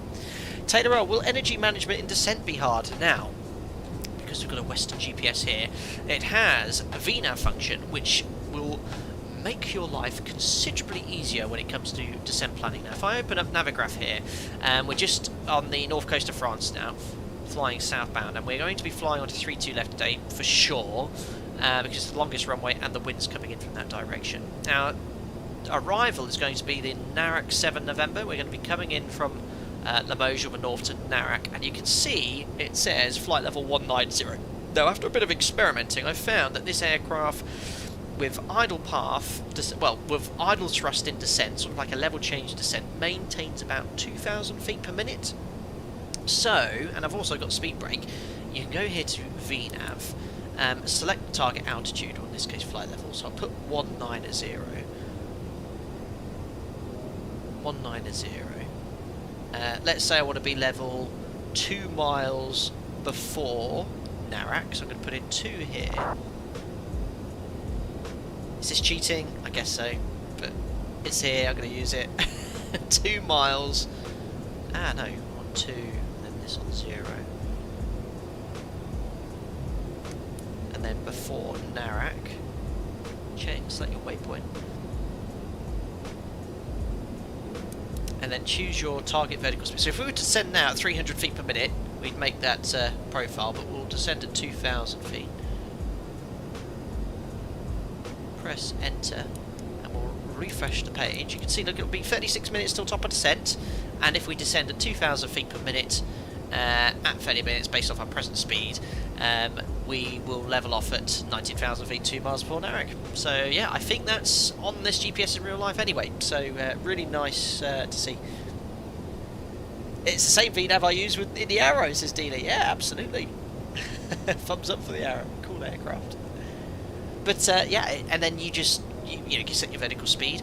Now this autopilot, it's once you sort of get around how it works, I'm still sort of learning about it, but I sort of have learned how it sort of works here. Now iniBuilds have in their included manual a really nice section about the automation, how it sort of works. So you have here, and we are in the cruise, so this is the autopilot off and on button, ER, and then there's like a master switch down here. Now it has sort of like a basic mode, so if you push, I think it's APM, it's the autopilot reset button, and basically it'll hold the heading and hold the pitch, and you can just control that down here if you so wish, just heading and pitch, which is nice and simple. On this window here you can select this button here and set your vertical speed. I think, is this meters per second? I'm not so sure, but the maximum it'll do is 2,000 feet per minute. Obviously your speed in kilometers per hour and height in meters. And in Navic mode, it'll follow the GPS, the lateral routing. Now, if you're following conventional navigation, you just got to make sure you switch to VOR1 or VOR2.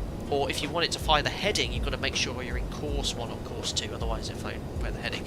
Now, to intercept the ILS, it gets very busy, because if you're following the GPS or the profile in the FMC, when you get your final vector, you have to be in course 1 or 2. You then have to go all the way to approach. That'll give you wings level, and then when you're in approach, you press PC, which is the same as what we're in now for LNAV, but that will arm the localizer, and then this one is the glide slope, VRTCL, which in this mode also is pitch hold. And then this is just digital information, so you can select your indicated airspeed. Again, it's all in kilometers per hour. Not sure what that is. Ground speed, true airspeed. So I like ground speed, so we'll keep that there. Then your height in meters. It just translates over there that you can see. So it's like a digital computer. Yes, sorry, charts. My apologies. I could tell you lots in the chart are going there. Now, iniBuilds, dial in meters per second.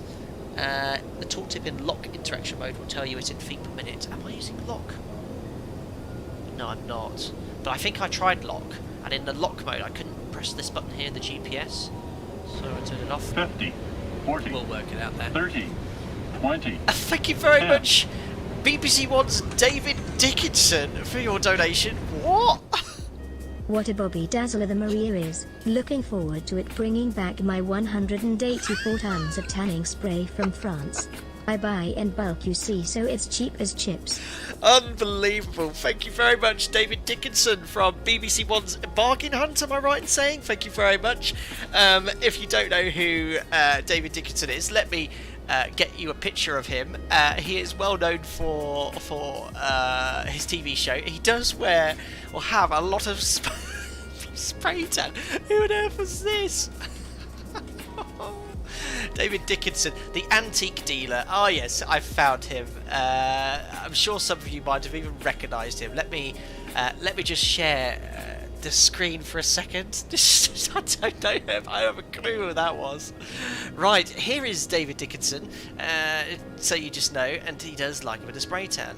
God, he's been on the TV for years. Bargain Hunt classic daytime TV, BBC British Broadcasting Corporation there, Anthony Deal. So there you go.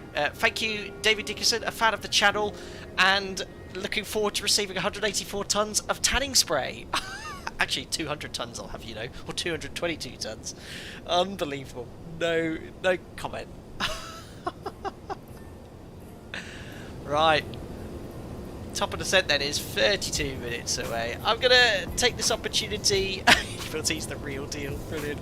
Yeah, I'm just going to take this opportunity to have a quick break. I'll be back in about 5 minutes. I'm going to make myself a brew. I'll come back with my brew, and then we can carry on enjoying this stream. If you are enjoying the stream, don't forget to like it as well. It helps out the channel a lot too. Right, I'll see you all in about 5 minutes. I'll pop you outside. Cheerio.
welcome.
Thanks a lot for that, guys. Made myself a brew. Jump back into the cockpit. There we are. No shameless merch plug today, but I do have an aviation themed mug look. I love the smell of jet fuel in the morning. Had this one for years.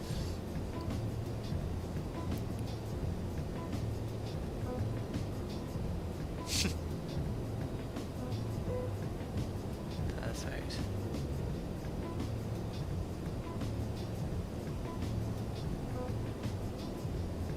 Great to see you here, Felix and chat. You're doing very well, my friend. Stefan, they actually had plans to make an even bigger one with 8 engines at one point. What, the Antonov? Was 6 enough? Can you imagine that?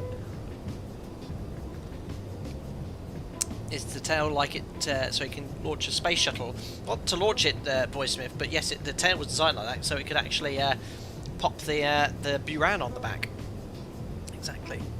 Daniel, hey Flight Dictator Sim, do you remember me?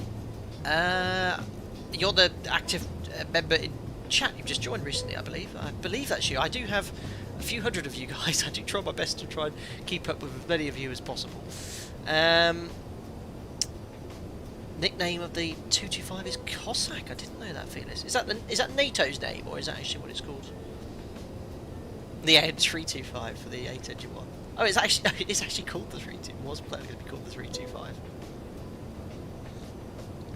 Fun fact about the wings, says iniBuilds. The reason only some of the wing has leading edge slats is because most of it is the wing from the 124. They just tacked on another section of the extra engine. No way. They'd have other bits from the 124. Amazing. David, you're 2 miles behind you and 2,000 feet up. Excellent. Astrid, hey boss, are you still considering DCS? I got into it recently. It's great fun for sure, but just starting is a massive time sink. Based on that, I have it installed. I even bought a DLC pack to stream, but it's just I haven't got the time. I just do not have the time. At my operator, we are incredibly busy, very busy for the winter in the UK bases. It's just I had some time off in February. I still managed about 50 hours. I'm on for about 90 hours in March. It's incredibly busy, more so for the summer. It's several factors really. I think a lot of crew at my operator, they take time off in the winter. Typically they jump to other airlines as well. At the moment it's very much a good market for employees, lots of opportunities, so yeah. There's a 225-800 Max, but it was actually going to be called the 225-800, really.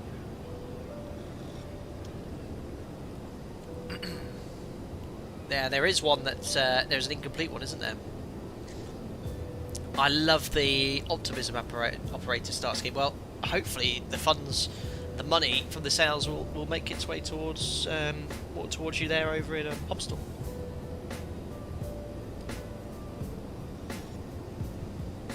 Excellent. Right. Astro, may I recommend you watch Mustard's video about the 225? I think I've probably seen that. I've watched loads of his videos in the past. So, let's have a look here. We've got 22 minutes from top of descent. The full approach should be in the FMC. So it did actually tune that VOR. It says on the radio 164, 64 miles, but I can't pick up the DME here off it. Maybe it's just because that's a GPS code as opposed to the VOR. So let me grab the charts, and if anyone would like to get the weather for chat for Toulouse, Lima Foxtrot Bravo Oscar, expecting runway 32 left, which is the longest runway available. Yeah, engine set at 90% M1 here. Question about the 225, if anyone could answer here, because I was wondering earlier. What's the reason for these 2 lumps? Is that for carrying the shuttle? Is it underneath that some sort of parts? I didn't have time to look it up. Cheers, Double Ovo Cena. The Buran mount side, yes, that was a good guess for myself then. So 31009, so we'll land on 32 left, 10k, broken at 4,409 degrees, it's 1021. Very nice in Toulouse then. Spring as well on its way. Yep, shuttle attachments, very good. Felis, she was designed to carry the shuttle. I remember seeing the picture of it at the Paris Air Show with the Buran on its back. But yes, that was obviously, well, you can go in and explore that somewhere in the middle of Russia somewhere, isn't it? Right, so as I've already mentioned, we're going to be flying the Narak 3 November. Let me just turn this down here whilst I'm talking. Going to be flying the Narak, no, not 3 November, sorry, 7 November. And that's going to be at 190. And don't forget, we've already planned for that. We've told VNAV, it doesn't have a mode on the autopilot which will follow this, but it at least have some information that we can set into the automation to fly it there. So we've told it we'd like to be at 19,000 feet, or 190 at Narak. Now you see, look here in the flight plan, we've got Narak, where's next? How do I scroll? There we are, so it's going to be from Evpok to Narak, which is the flight plan, then to Netro, and then it's this 9-mile point from the Toulouse VOR, so we're going to go straight towards Toulouse, and 9 miles away, which is Delta 026 India, we're going to make a right sorry, a left turn to Labso, and then we're going to be at or above 80, and then Adimo 80 as well. Now what I'm going to do is probably not fly this entire approach, sorry, Lasbo to Adimo, because if you look at the procedural arrival, it actually goes from Labso straight onto the ILS. So what I'm going to do is modify that at some point so we don't go all the way to Adimo. So you can see at the moment it goes, what have I done here? Labso, Adimo, and then it just says runway 32 left. So basically at the moment we've only got the star programmed in. Now what I'm going to do, if I don't want to mess this up because I have a habit of doing this. If I go to select approach, ILS 32 left. Ooh, I don't like the fact the engines have gone full power. I think during the turn the autopilot does sometimes just oscillate slightly, but you can see it's increased thrust there to just get back to Mach decimal 74. It's not quite at full power. Oh, Domino Mocino. Captain, hurry up, we've got no time to lose, he said. Where is the... Yeah, well done. Unbelievable. Oh, no way, Kevin Kirkland. I didn't realise the Paris Air Show was the same year that MiG-27 crashed. That was an awful accident, wasn't it? Killed a lot of people. Right, so we're going to select the Lasbo transition and load, not activate it. And I think if I select the Lasbo transition, what that does, it'll put that Lasbo around here in here. I don't want to... I know, Steve, I'm sorry. I need to remember what to do. I think I can press load and it won't do anything, but if I activate it, it will sort of route direct to Lasbo. Any clarification would be appreciated before I press load. And I'll get rid of the charts before I forget. I need some GPS experts here. So I don't want to remove all the routing. Wuxian said, I've heard the order throttle is relatively rudimentary, so it might oscillate a fair amount. Yeah, I think during turns it won't struggle there. Load, okay, thanks. GPS guidance is on monitoring only. Yes. Oh, it's good, it's good. I've done it. Excellent. So Amboise, so Bilbalan, Evpok, and then a Narek 7 November. Narek's initial fix, Netro. Ah, see, I want to get rid of Adimo though. So how do I just press clear?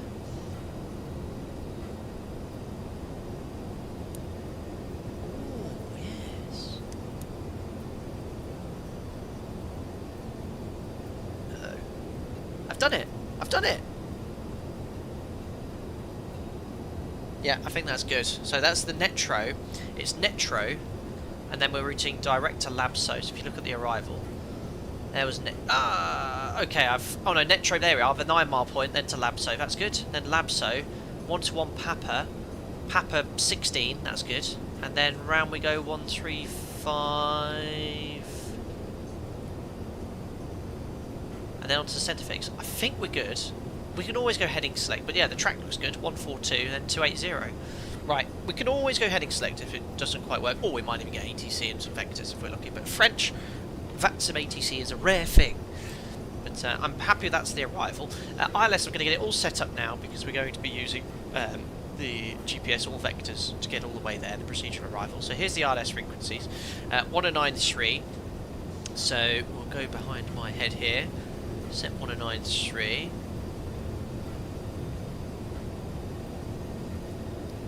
And 1093. That's active. The final approach course is 322. Courses are up here. Jim the Third would be doing this. Oh, so quick. Ah.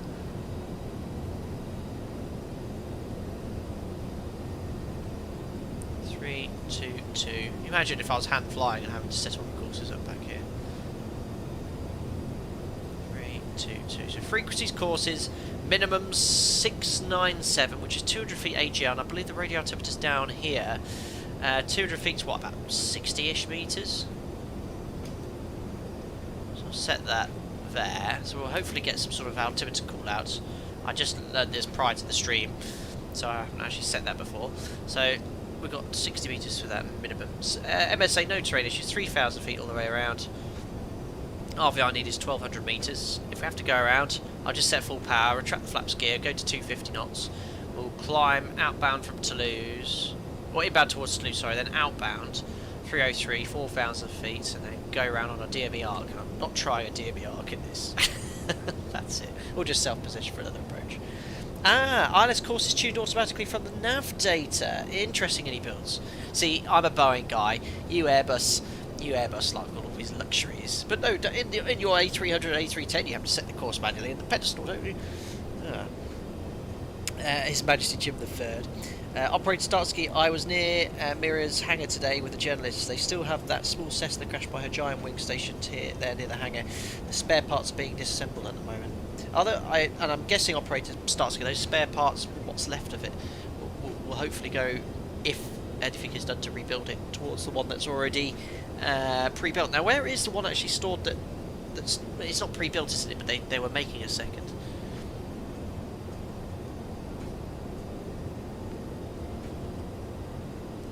Yaroslav, can you fly this plane and land it? Doubtful. If I can get it onto the runway in the right direction and not in the grass, that is a success.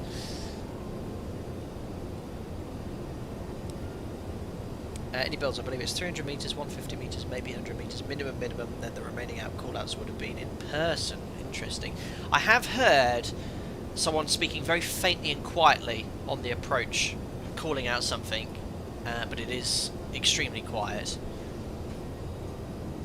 Nose wheel first landing, I'll try not to do that. I will actually get the flight recorder, not going to start the replay, but I'll open it up now.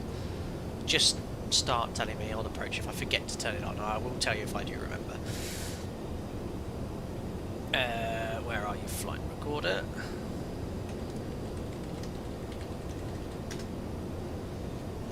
There we are. So it is open in the background. All I need to do is press record. We get a little bit closer, and we are. Let's open up the VNAV button. 12 minutes till top of descent. Hello from Azerbaijan, says Den YouTube. Hope you're doing well. Are you doing well, Kakako, as well? Operator Starsky, that's right, the spare parts are being used to complete the new airplane, but at current locations kept secret for obvious reasons. Of course.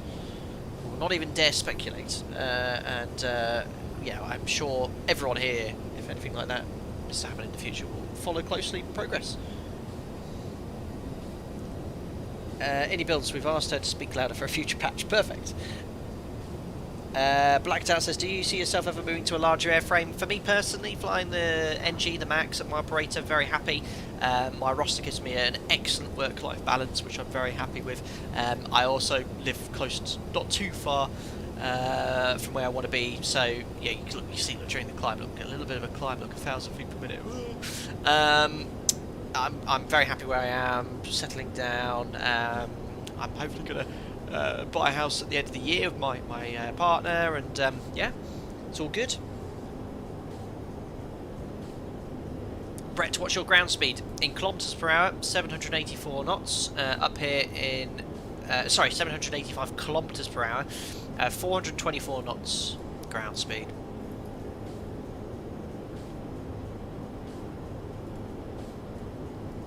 Perfect, just flown over Balan. Off to the east. I'll show you the navigaph. This utility is superb. There's our alternate. Bordeaux. Actually, no.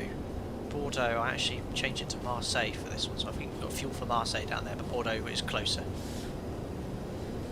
The amount of planning and preparation that would have had to have gone into this aircraft flying around because of its size. You can't just arrive at an airport, or even probably divert to an airport, you know, because of its wingspan and size.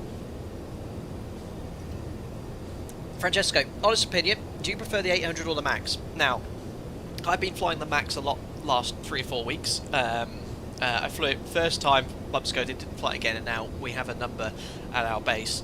And I flew the Max, and I think generally speaking, they both have pros and cons.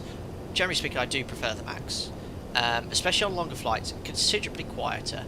it is easier to land for some unknown reason. We think it's something to do with something called landing attitude modifier, which is where the speed brake extends on the approach to ensure that the main gear touches down.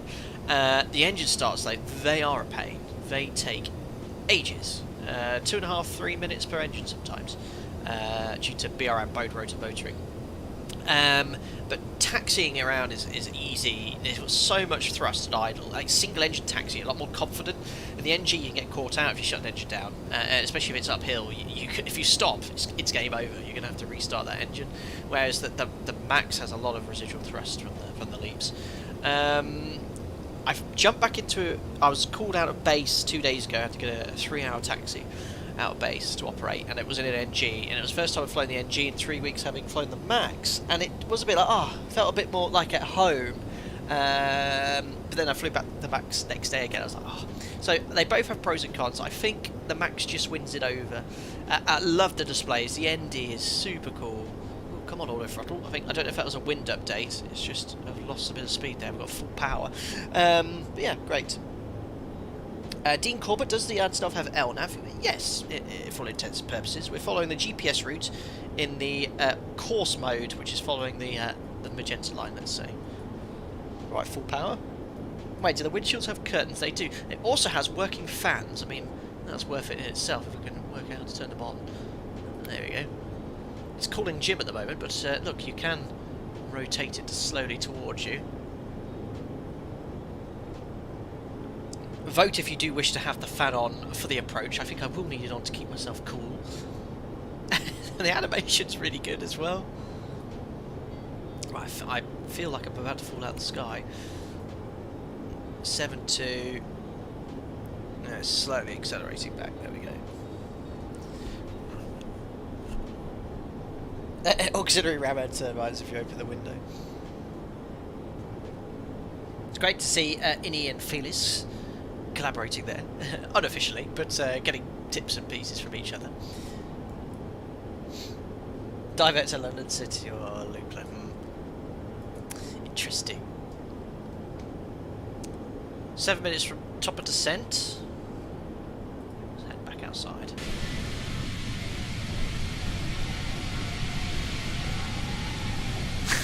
I wish Microsoft Flight Simulator would get rid of that sort of Western style wind sound. Like you get in sort of a movie. That looks spectacular. Look at that. We're completely forgot to mention we're completely live time and live weather today. The nights are drawing out, so much more lights now. Down to Courchevel. Now, iniBuilds, I was going to stream that next. Their BF108. They very kindly sent me a copy of that, but because the Antonov came out, I wanted to stream that first. So they've also given me a copy to give away, so maybe next stream we'll do that. We might go to Courchevel. It's so loud. Click on space to balance your camera. That's maybe because I'm not in the sim.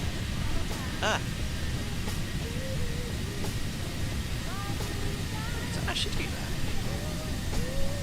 that? Looking forward to the Typhoon stream. Yes, and I must apologise because that was my plan next stream, but then you released this bad boy. I had to see this first.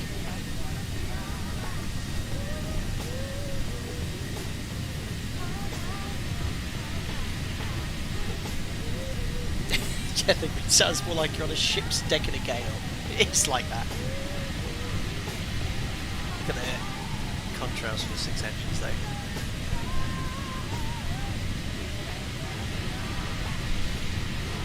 Daniel, they're rebuilding the plane in real life, aren't they? They sure are. Insert tumbleweed.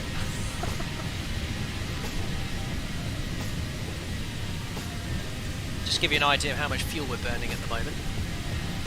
There you go. See it going down. Obviously, this aircraft has more fuel tanks in real life, but they have simplified it slightly. Let's jump back into the cockpit. Thank you very much, Tim Fraser. I hope you're doing well. I haven't spoken to you in a while. 45 months. I loaded a 65-ton generator in the 124 at East Midlands 9 years ago on a 16-axle trailer from Brush Generators in Loughborough. Awesome piece of kit. That's fascinating. And I believe, Tim, didn't you share some pictures of that on Discord once? If so, you should share them again. That's pretty cool. But hope you're doing well. Nice to see you here as well.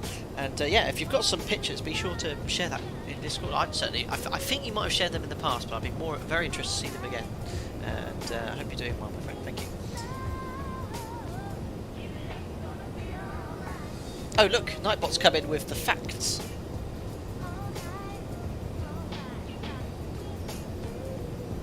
Francesco, yes, we are. I will do one. I have one in mind of a route as well to sort of, let's say, turn it up a notch. But I will do that again. That stream's been viewed over 40,000 times now. Crazy. Well, listen, I don't know about that. Oh, where's cleared up? It's always clearing up further south you go.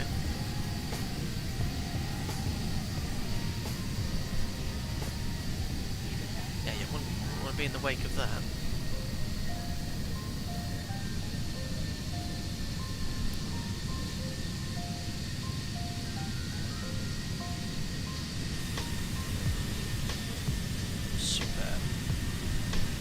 Yeah, it's a really nice add-on. I wasn't sure what I was going to think of this, because I knew it would be a simplified version of the real thing. And I tend to fly on this channel sort of very realistic add-ons, but I think they've just hit the mark with this. There's enough to do, as I was saying earlier. You've got to do enough here, flicking switches in the back and doing sort of things there, the automation as well. If you had any more to do, it'd be absolutely impossible to fly on. I mean, it was a very high workload for me on departure, but I just about managed it. And it's an awesome price. I might try some more of these Microsoft Flight Simulator Legend aircraft. They've just released it to the Caribou, and that was quite well received.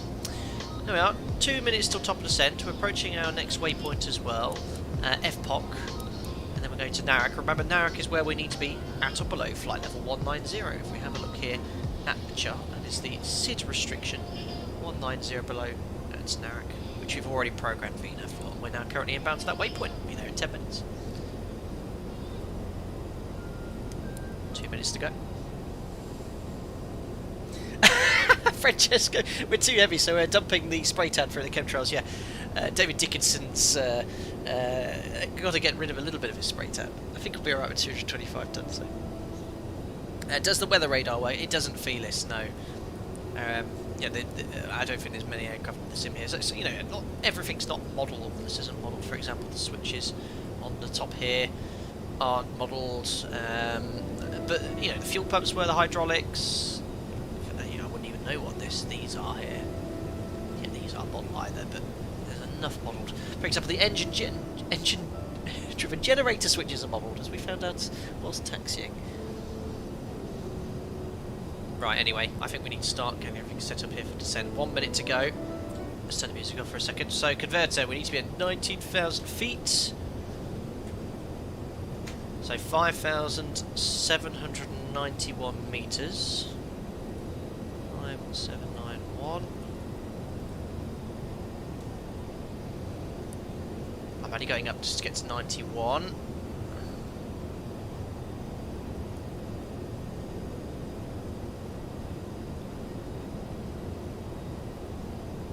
Yeah, that is 19,000 feet. Now, how am I going to go do this? Let me get the iniBuilds.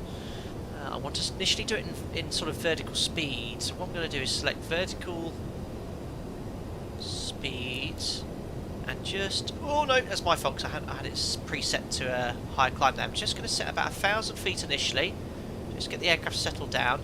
Oh, that will make you feel sick. That was my fault because it wasn't quite set there. Top of descent chat. I also want to fly 250 knots on conversion, so 250 knots. Going to bring the speed back to 463 kilometers an hour. I'm going to wait until the speed's at 463. And then we're going to convert to this button here, VEL. Is it velocity? I'm not sure what it stands for. That's basically like level change, and in descent it'll close the thrust levers to idle.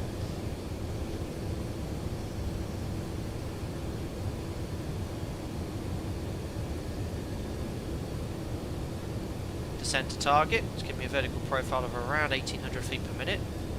I think we're almost at speed, so we're now going to press a VEL. The auto throttle is going to reduce thrust to idle, and it's now going to pitch to maintain 472 kilometres an hour. There we go. And this is to make 190. Now, I'm being ultra conservative. I don't mind being level, well, 4 or 5 miles before. And we'll just see how we're getting on. If you've just tuned in, and thanks for subscribing as well, Chris Webster, welcome to the channel. If you just tuned in, we just started our descent in the excellent Antonov An-225, my call sign's Antonov Bureau 2014. Departing from East Midlands, we're at our maximum weight, and we hopefully on the approach in 25-30 minutes. As I said, if you enjoy the stream, don't forget to like it, subscribe if you want to stay up to date, and if you want to know when I'm going to be publishing a stream, a video, then you'll get notified. Tim, yep, you got the photos, you will post them in Discord, very cool.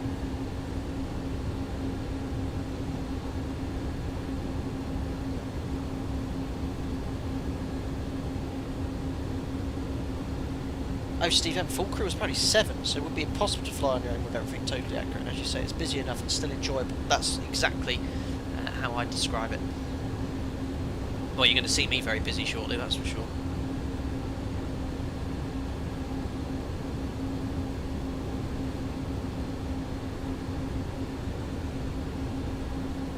A bit of a change in the wind.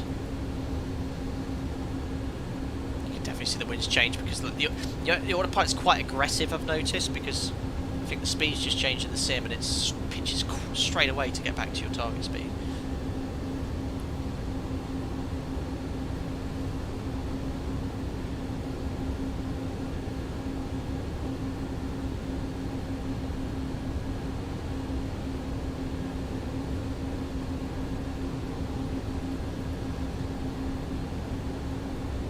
Oh yeah, what was the QNH in Toulouse as well? I actually better just check that quickly so I can know what it is to set in meters, or I can just spam the B button.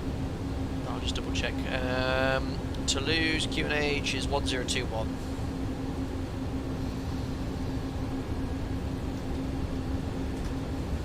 So we need to set 265 later millimeters in mercury, I guess. Thanks. And $0 in, look at that. This one, now I imagine flight sim jumping around the flight deck to find on switches during final approach. Yes, that's what will be happening.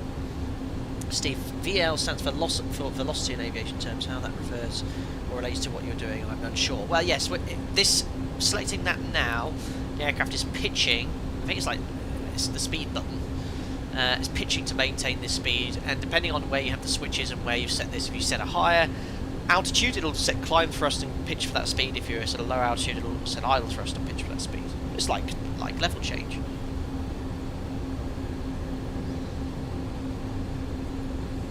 $26,000 feet though. Doing 250 knots. Thanks in the odd. Of course, yes, it would have been on the weather tab there as well. The QNH.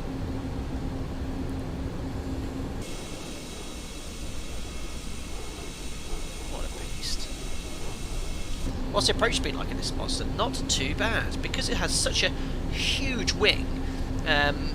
iniBuilds do give you the approach speeds based off your weight. Now our landing weight's going to be around, let's have a look here, I can't exactly see it.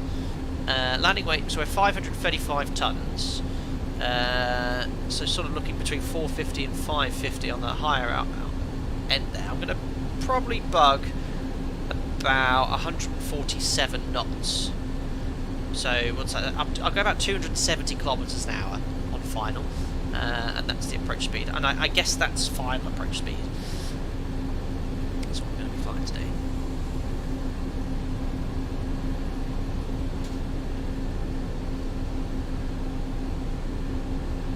I'm surprised they don't use Cat D, not a Cat E aircraft. Oh, that's because of the approach speeds. Aircraft categories, I'm sure you know iniBuilds, are based off the approach speed.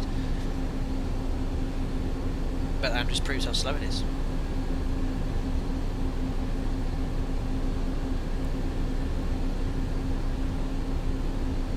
Possibly, why is it termed bug? It's usually a little. They've always been called bugs. Sort of things here. Why? I don't actually know.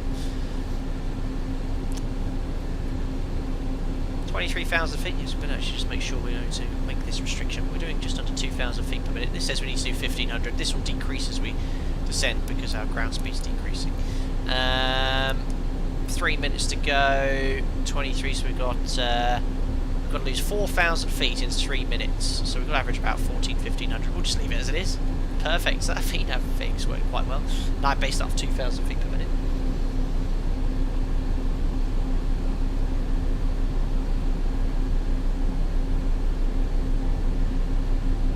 I love it. Look at Felix trying to study the panel and see how everything works. Oh, can you hear that? It's like that lovely deep bass sound from the engines. Love that.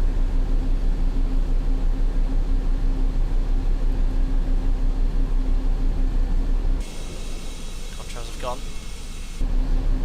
David Dickinson's spray tan. Who was that? Oh dear. No ETC, unfortunately.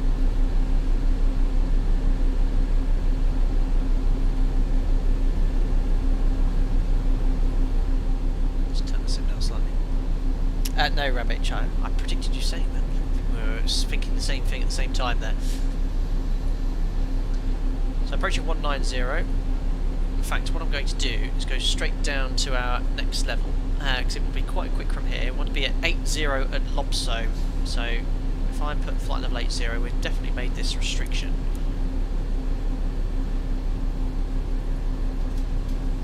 $8,000 feet Lobso is 2,438 metres.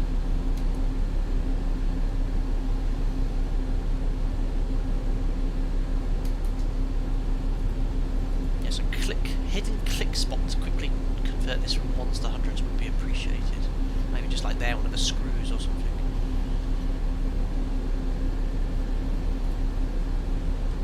So we'll leave it descending at 250 knots. Happy that we've made 190 or below at Narak. There we are. We've got 1 minute to go. We're just about to go below flight level 190. We're now going to route towards Lobso and then go straight in. So let's put Lobso 8,000 VNAV. Let's see what that says.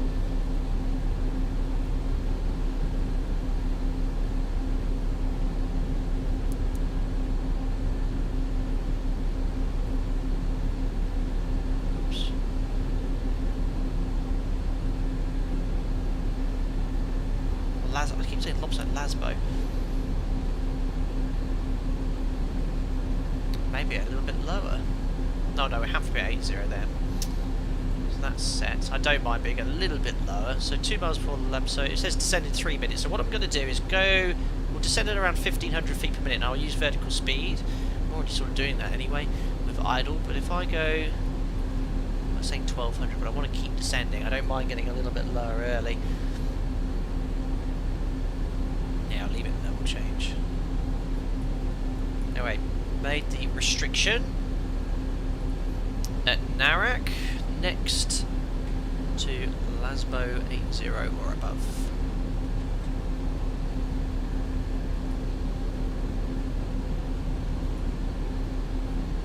And the flap speeds, below 250 knots you can actually select flap 2.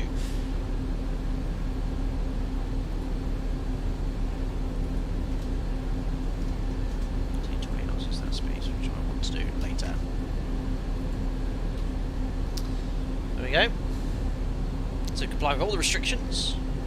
iniBuilds pitch, hold, and adjust the pitch wheel down is how they descend in real life, I believe. I think your manual might be contradictory to that too.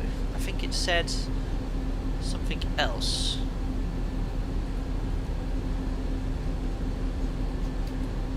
I did read something about it. Yeah, pitch hold is the preferred one. So the H3 button, I'll show you here. Now any movement of the wheel will be reflected on the flight director. Be warned, this knob can be quite sensitive. It's not the preferred way to climb or slow down. Ah, but maybe in descent though. Yes, you said climb or slow down, so maybe in descent I should be using that.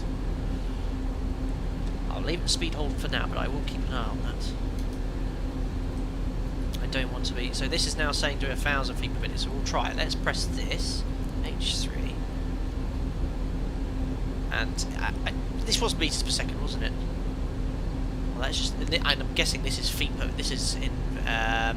is this me? Oh, is this meters or feet?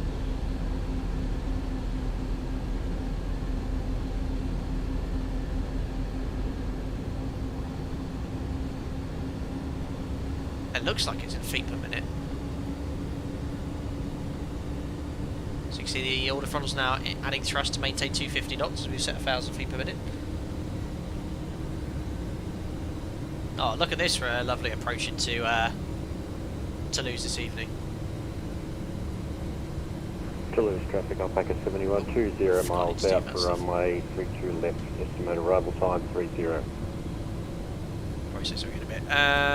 So yeah, the approach procedure just talks about reducing speeds, and when flat 15 set, check engine idle switches to low, gear down, lights on.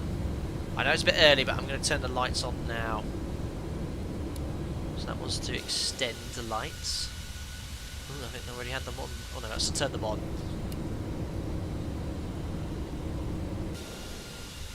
Oh, so confusing, I've forgotten already. There they go, look, they've just popped down now. Those are so cool. Ah, that's better. That's brighter. I think we need to see this beast going around. Ah, too much work. Too much work. That is in feet per minute. Okay. Yeah, it looks like it is. I'm very happy that's in feet per minute. Thanks, iniBuilds. It's only about the 10th time you told me. But yeah, the PDF comes with sort of a brief explanation of all the instrumentation.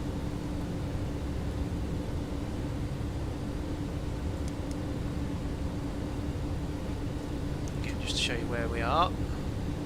Just very up myself. So we're going towards LFBO, but we're actually going to fly this sort of procedural from LFBO. We're not going to go all the way out to iniBuilds.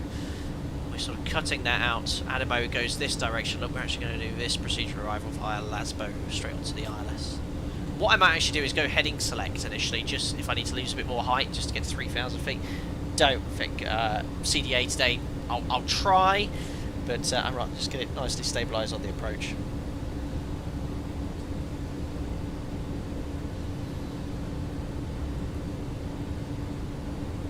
,000 feet on flight level 120. I'm surprised about it this close to Toulouse that the ATC's not on strike. No ATC yet. And you must remember this is a multi-crew aircraft. This is my first time streaming it. I've done 2 flights. 2 flights in full. Taylor, what is CDA? Continuous descent. Continuous descent procedure. So you try not to level off. It just reduces noise, fuel burn. Airports like you're doing it. The airlines like you're doing it. Typically start below 6,000 feet though.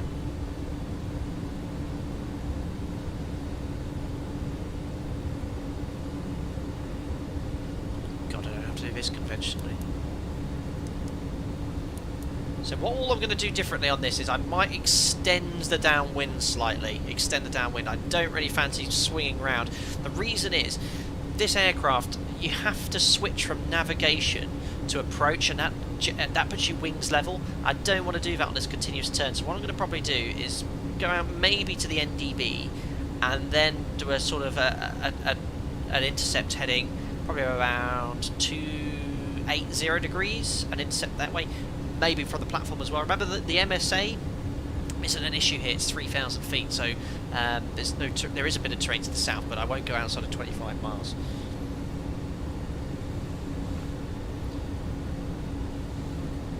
So approaching 10,000 feet, we've already at 250 knots, so post-cruise checks are done, lights are on, fuel, we've got plenty of gas still, 16 tonnes an hour remember, so we've got an endurance of at least an hour and a half.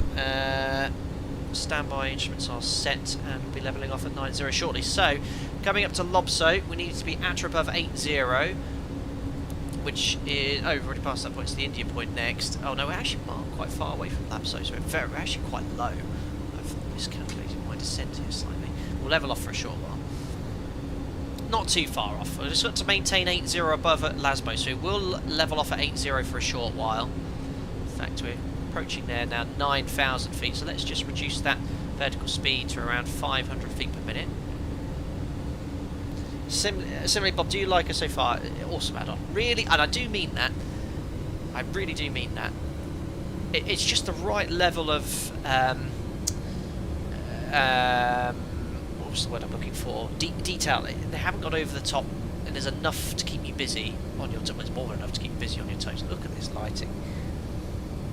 Yeah, starby for me.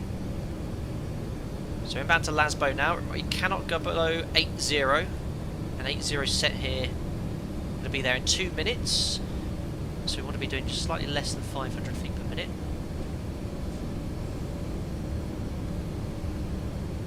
H3's vertical mode, and I think you push this button, it levels off and resets this to your present meters. Next is 3,000 feet we're going to be setting when we get to Lasbo. So let's type in 3,000 feet here. 914 meters.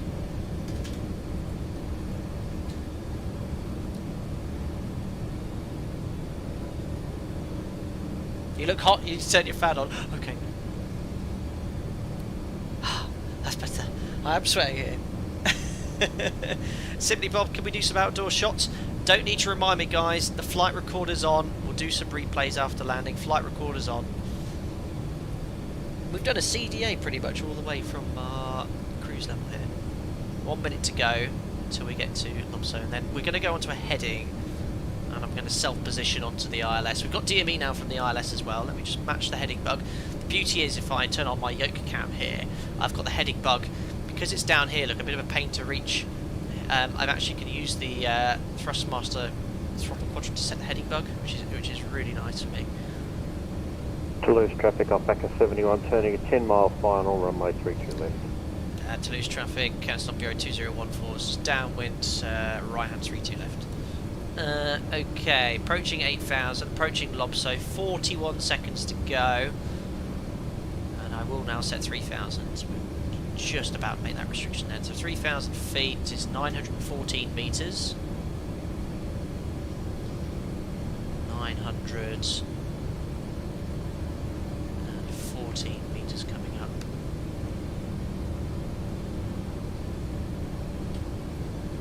So we just want to wait 80 and look at that, 1 mile before Lobso. That's perfect. I could have planned it any better. I just can't teach it. Right, vertical, so now I need to press that button again. Vertical speed. I'm now going to start reducing speed to 220 knots. 416 is 225 knots. I made a note of this.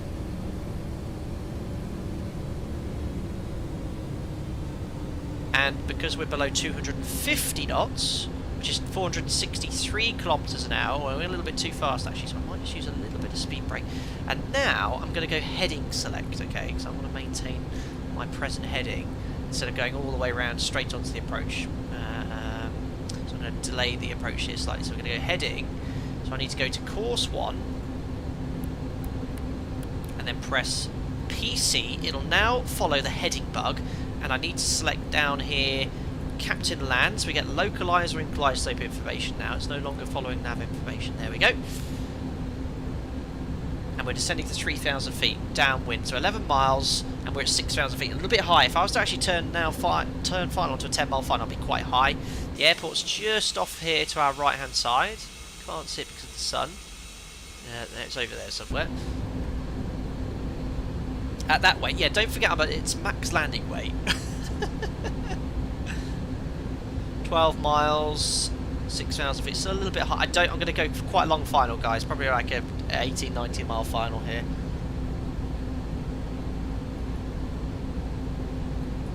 In fact, I'll start reducing the vertical speed now. So I'm going to start extending flaps. So we're going to go flap 2. And once we're below 225 knots, I can select flap 15. I'm going to reduce speed to 215 knots, which is 398 kilometers an hour. You can see when you extend the flaps, it updates the red and white needle for the limitation, which is really cool. And we can now set the QNH. I'll just spam the B button, 1020. There we go.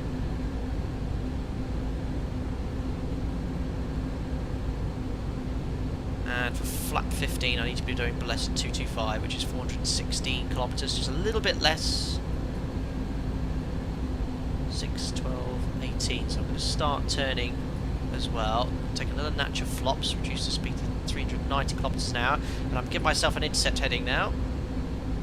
So about 18 miles out, and we're at 6,000 feet. So we should be not too far from the glide slope here. And we'll just descend a little bit quicker here. Ah, I can actually see my glide slope information on the PFD. Look at that. Just going below the glide slope now, but don't forget we're still flying away. We're going to do a continuous descent here. Well, the heading book's a real pain descent.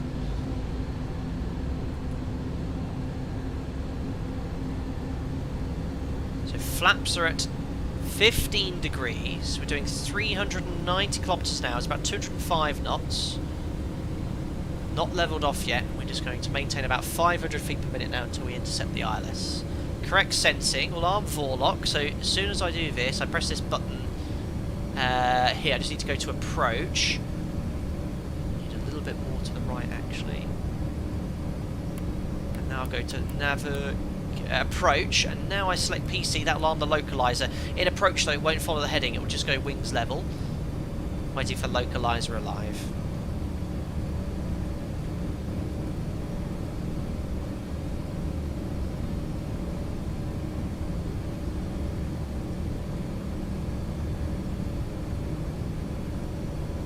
Who wants me to take this on a busy fancy event?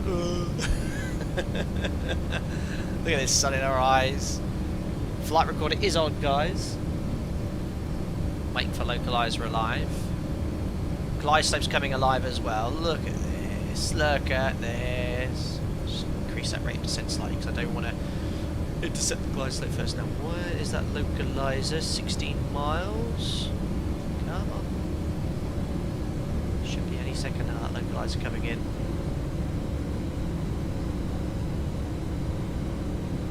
Reduce the speed now to 370 kilometers an hour. There's localizer alive, localizer capture.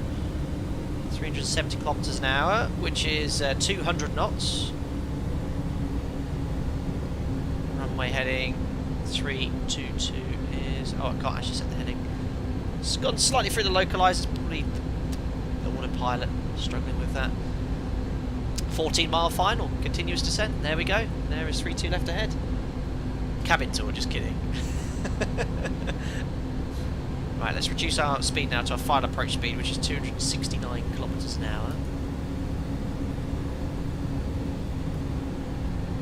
And we'll configure the flaps as we Toulouse slow traffic off back at 71, vacated 32 left. Perfect. And Antonov An-225 final ILS 32 left. So I'm going to take the gear. No, it's a bit early now. Let's try another natural flops for flap 30, for flap 25. I need to be doing less than 200 knots, 370 kilometers an hour, which we are. So we can take another natural flops, and then we'll take gear down as well. Right, 1 dot, so alarm approach now. That's the VRTCL button. By operator, we wait until 1 dot till on the ILS. Reason is you can get something called false glide slope captures. Don't forget the super suffix, of course.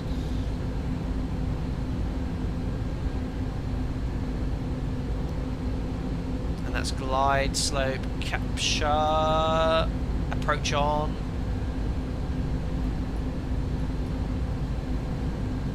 Oh yeah, natural flops, welcome to the channel.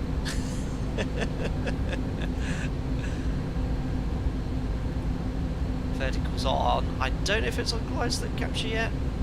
Approaching 10 miles now, so I'm going to drop the gear down, flaps full.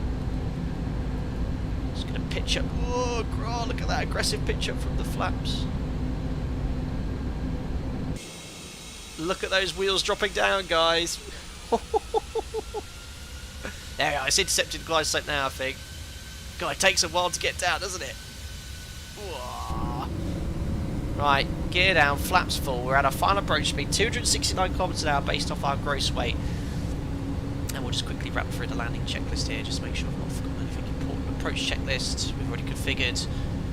It's just it, there's not much else we need to do. Remember, it's not a full down model. We'll arm the speed brake, that was the only other thing. There we go. Right, would you like me to hand fly for the rest of the approach? Oh, I just need to set the missed approach altitude in meters. What on earth is that? Quickly. 5,000 feet is the missed approach. Oh no, 4,000, the left to follow 5,000 feet. So convert to 5,000 feet. I'm meant to be hand flying here. 1524. Quickly set that. Oh no! Oh, don't worry about the Mr. Pro attitude today, guys. I want to hand fly and have a bit of fun. Right. There we go. Let's go here. We'll disconnect the autothrottle first. Autothrottle disconnected. Disconnecting the autopilot. My controls. Got a glide slope and localizer information. Toby eye track is enabled, so I can get a little bit closer to the instrumentation, see what's going on. Speed looks okay. Just get my eye view where I'm happy with it. Look at this, guys. I can now look closely everywhere. So our approach speed's quite typical for most jet aircraft, 150 knots. Probably need to maintain around 700-800 feet per minute. Just drifting off the localizer slightly. I have no idea what the wind is. I think I'm actually going to wind check. It's pretty much down the runway. There's a red warning there, which I think is throttle control. Now the trim in this is very aggressive. So if I start trimming nose up, look at that.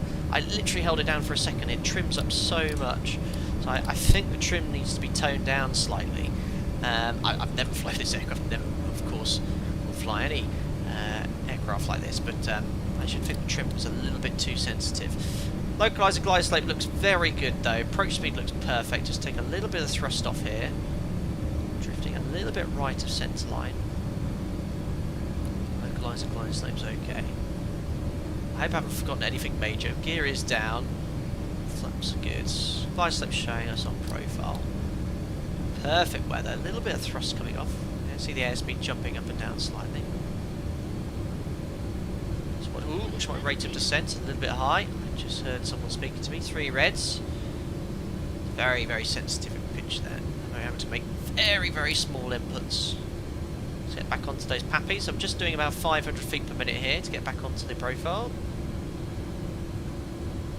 Those puppies will come back, as long as I keep it at 500. Speed's good. Still on 3 reds, just watching that rate of descent. Come on, puppies. It helps if I stay at 500 feet per minute. There we are, back on profile, so reset that picture, put the runway at the same point in the windscreen, around 800 feet per minute, and I keep that runway exactly where it is all the way to touchdown, a little bit low on speed, so adding some thrust here. Ooh, I could hear someone speaking to me. Jim, speak up. Looks like a little bit high, so I'm looking outside primarily now. A little bit low again, just watch that rate of descent. Correcting on the pappies. Back on the profile, keep descending now. Speed's good, a little bit of less thrust. 2 reds, 2 whites, on sense line, on glide, on pappies.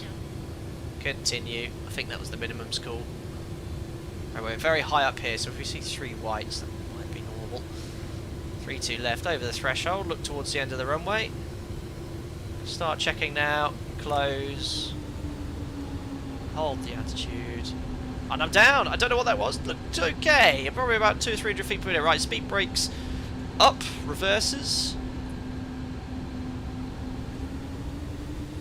Not going to use any manual brakes here.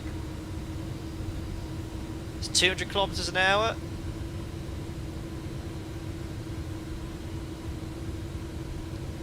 God, the noise of this outside would be phenomenal. Let's see if I can make this exit here. Well, actually, no, I don't want to cook the brakes.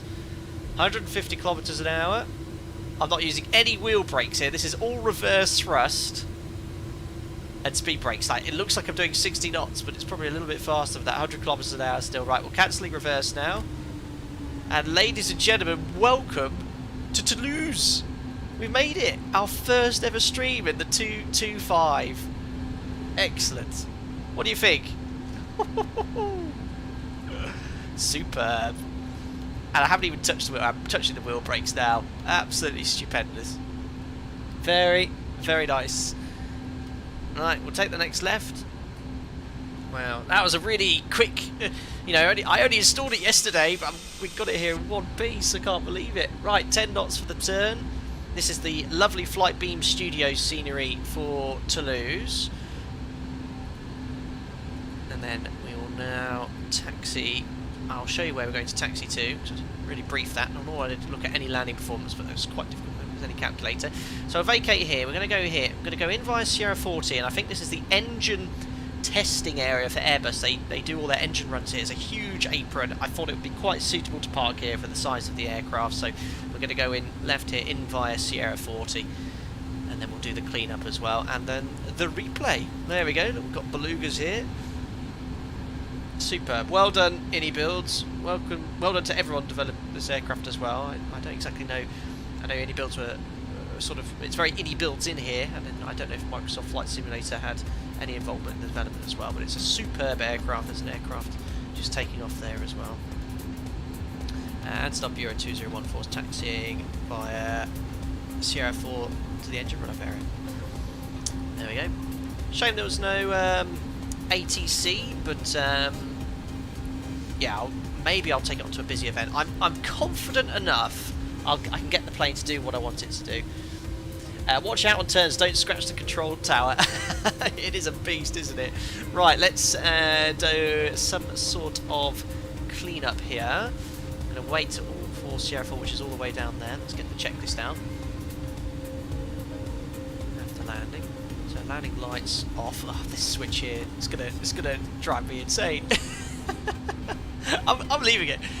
Captain window heat is off. And we are doing about 26 knots. FO's window heat off. Jim didn't need his fan on. There we are. Captain's DME bus switch off. First person lever lock down as well. I'll do the DME for the FO as well. Maybe if I get a little bit more confident, I'll be, able to do this from memory. But at the moment, I will stick with the checklist. That can go down. Flaps can go up. Well, I'll probably have to go back down for the replays. Let's get the APU 1 and 2 started as well. Oh my goodness, Jim! I'll catch up with chat shortly. Right, this is where it gets tricky. I'll quickly jump over here. Right, fuel heat off. Fuel heat off. Fire loop switch on. I presume we're still on a straight line. Yes, we are. Just a little bit of right rudder. Yeah. Oops, there's a bit of a paddle gap there. Oh no, it probably is like that in real life, isn't there? Master switch on. I can't remember which way that was. Was it that way? Up, wasn't it, I think? Ooh, can't remember. APU bleed on. Just make sure I'm going in a straight line just about. Sierra 4's coming up here, next right. I do need to get these APUs up and running. Just going to go slow down here before we make the turn into Sierra 40, which is the second right, sorry. Hopefully they'll start now. Oh no, stop.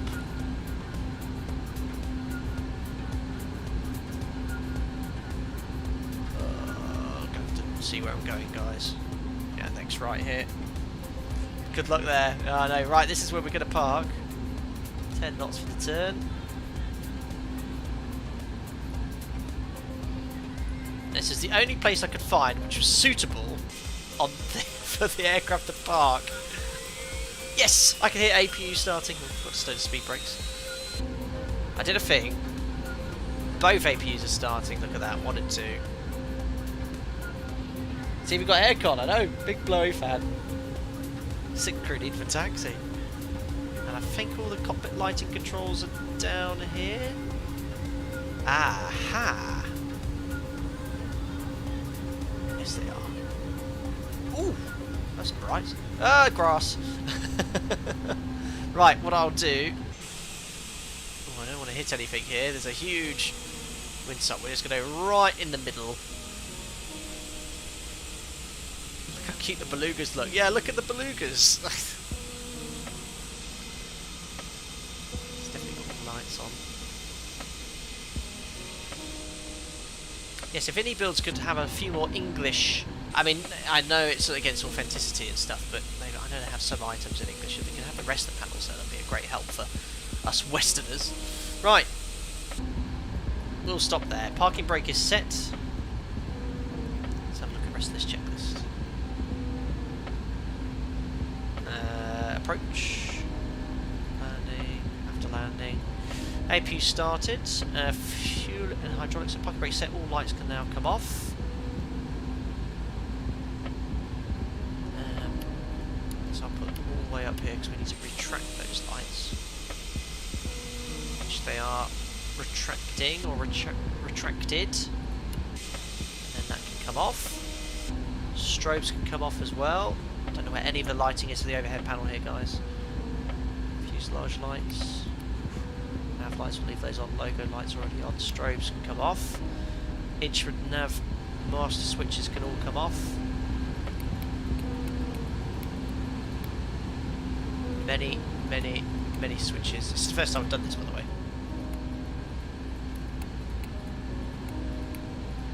I think that's modelled. And there we are, fuel and hydraulics. Now, fuel pumps I'm not going to worry about, but I will do pumps off and then the hydraulic pumps.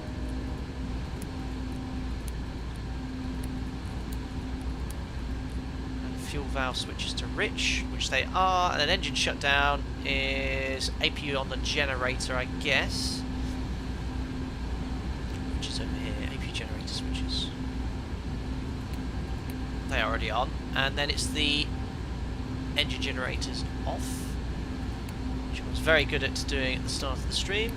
Then the mixture ratio switches is how you actually shut the engines down. Here we go. So 2 blues and 6 blues and 10 red engines going dead. Ladies and gentlemen, welcome to Toulouse. All 6 engines going off. There we go. What a beast. And we made it in one piece. And we did a CTA. And we followed all the restrictions on their arrival and complied with speeds. No exceedances. Very, very happy. What an add-on. What an add-on. The engine 5 and 6 don't have generators. No, I'm guessing that there's only 4 generators connected to 4 of the engines, and maybe other engines control hydraulics. I really don't know. That'd be a logical guess there. Fly Better, enjoyed it so much in X-Plane. I didn't know there was one available for X-Plane. Fly Better, imagine the Beluga in Microsoft Flight Simulator. Maybe iniBuilds will make one, and they've already got it in X-Plane 11. Beast is more like a blue whale. It is huge there. Grand job, thanks guys.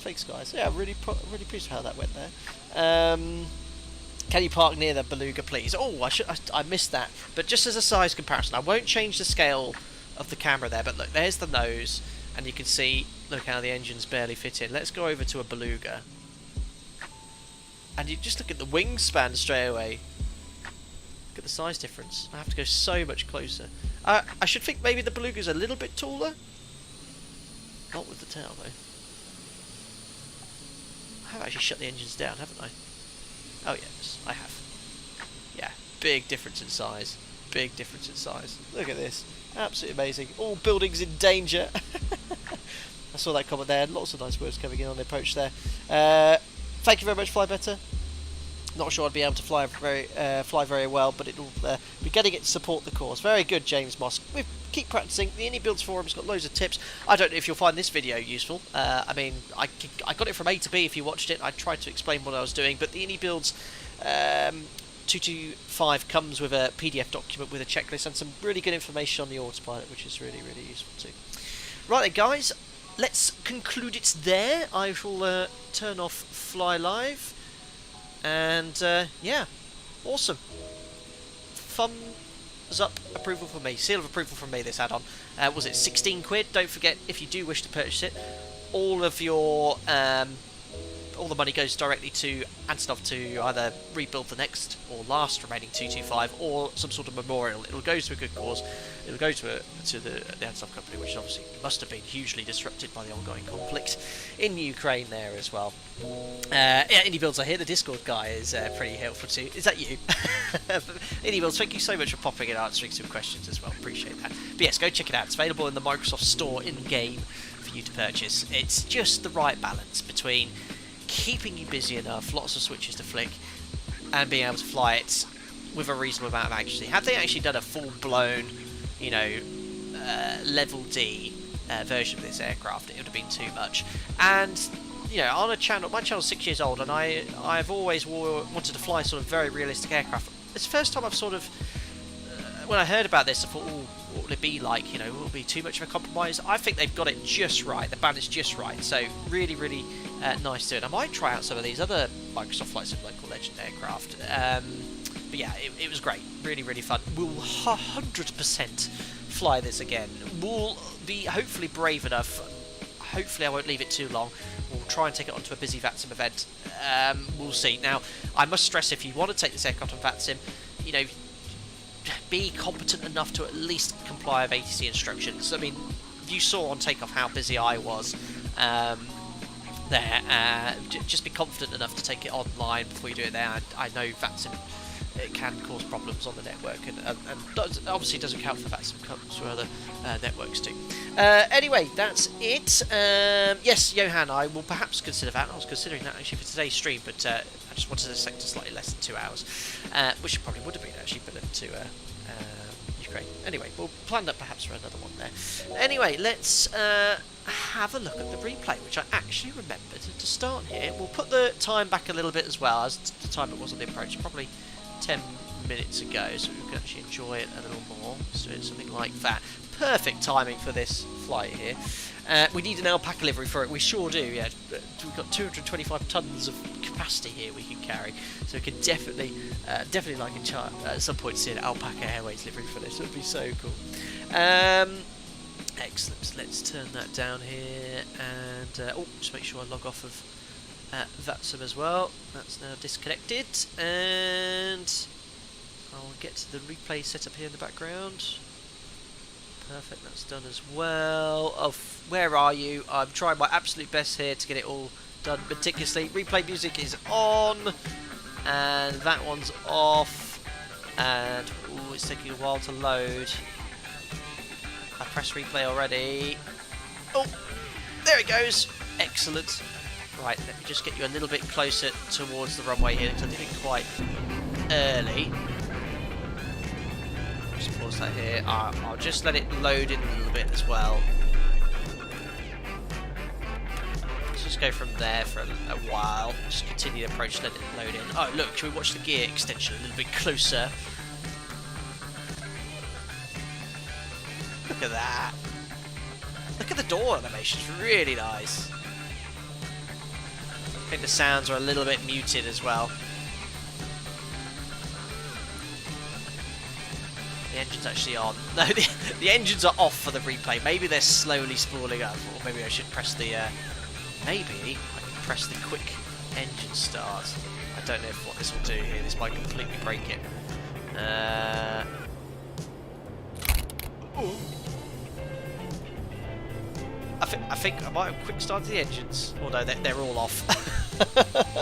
So yeah, obviously the replay is not completely compatible. Get everything set up there.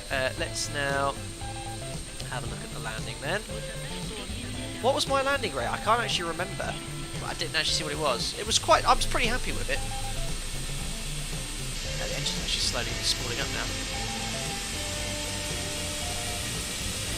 32 wheels touching down.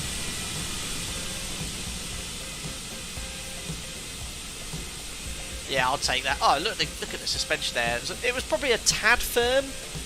Minus 250. Oh, that's alright. I'll take that.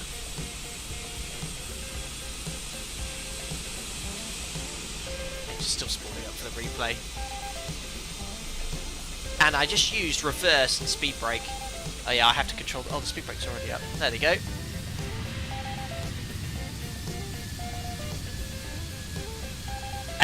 Tom no seen unbelievable. Can't teach that. That's the famous quote here, iniBuilds. Let's have a little look at that from a different perspective. Now, if I control the camera, I think there's a way of getting the camera to stop. Let me just zoom away from the airplane quickly. Let me just pause it. In fact, I think I can get it over the threshold. I need to have a little play around with the replay tools in this here, but what I can probably do is go towards the runway and do a fly past. Just speed up the drone here. Yes, that's better. And then I turn off drone follow mode. Oh yeah, I'm a professional streamer here. Oh, look at that. I've only got the most quality replays for you. Right, let's now press resume. Oh, yes, look at this. Get rid of this box though. Look at that. Oh, I'd love to see that in real life. Oh, quick camera, quick.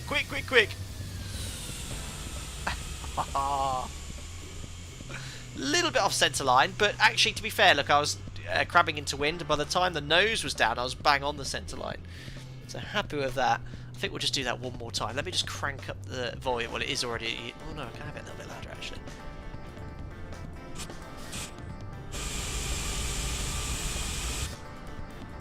have no idea where the plane is. Should be close.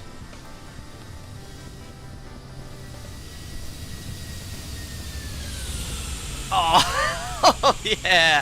If it was just a little bit louder. Looks good. Lots of grip on those wheels. But yeah, actually, to be fair, you talk about centerline tracking. The main gear was quite nice with the crabs. By the time the nose gear was down, I was on centerline. I'll take it. Excellent, excellent, excellent. Right, anyway, let me reset the camera. I don't have any wing views or anything like that, I'm afraid. But I'll put you in... I don't know which one. Should we go with that one for the replay? So make it a little bit different. A little bit different. I'll have a look around. I might cycle them as I sign out here. Let me just put you a little bit further out on the approach again. I think about there will do. That's it anyway for today, guys. Thank you very much for watching. I've already mentioned it several times. The aircraft's available in the Microsoft Flight Sim store provided by iniBuilds. It's a very reasonable price. All the money, if you do wish to purchase it at a very reasonable price of 60, 70 quid or $20. All those proceeds go to the Antonov company to hopefully rebuild the remaining 225 that's left, or to some sort of memorial.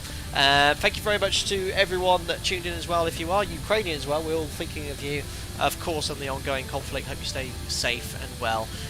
Don't forget to like the video if you did enjoy it. If you want to subscribe to stay up to date with the latest content, that would be great as well. And no doubt we'll jump into this aircraft soon. To all the members, thank you very much for your continued support as well. And hopefully I'll be live in maybe the 108 next time from iniBuilds. We're yet to fly that one as well. Guys, take care of yourself. See you soon, and have a lovely upcoming weekend. Bye-bye.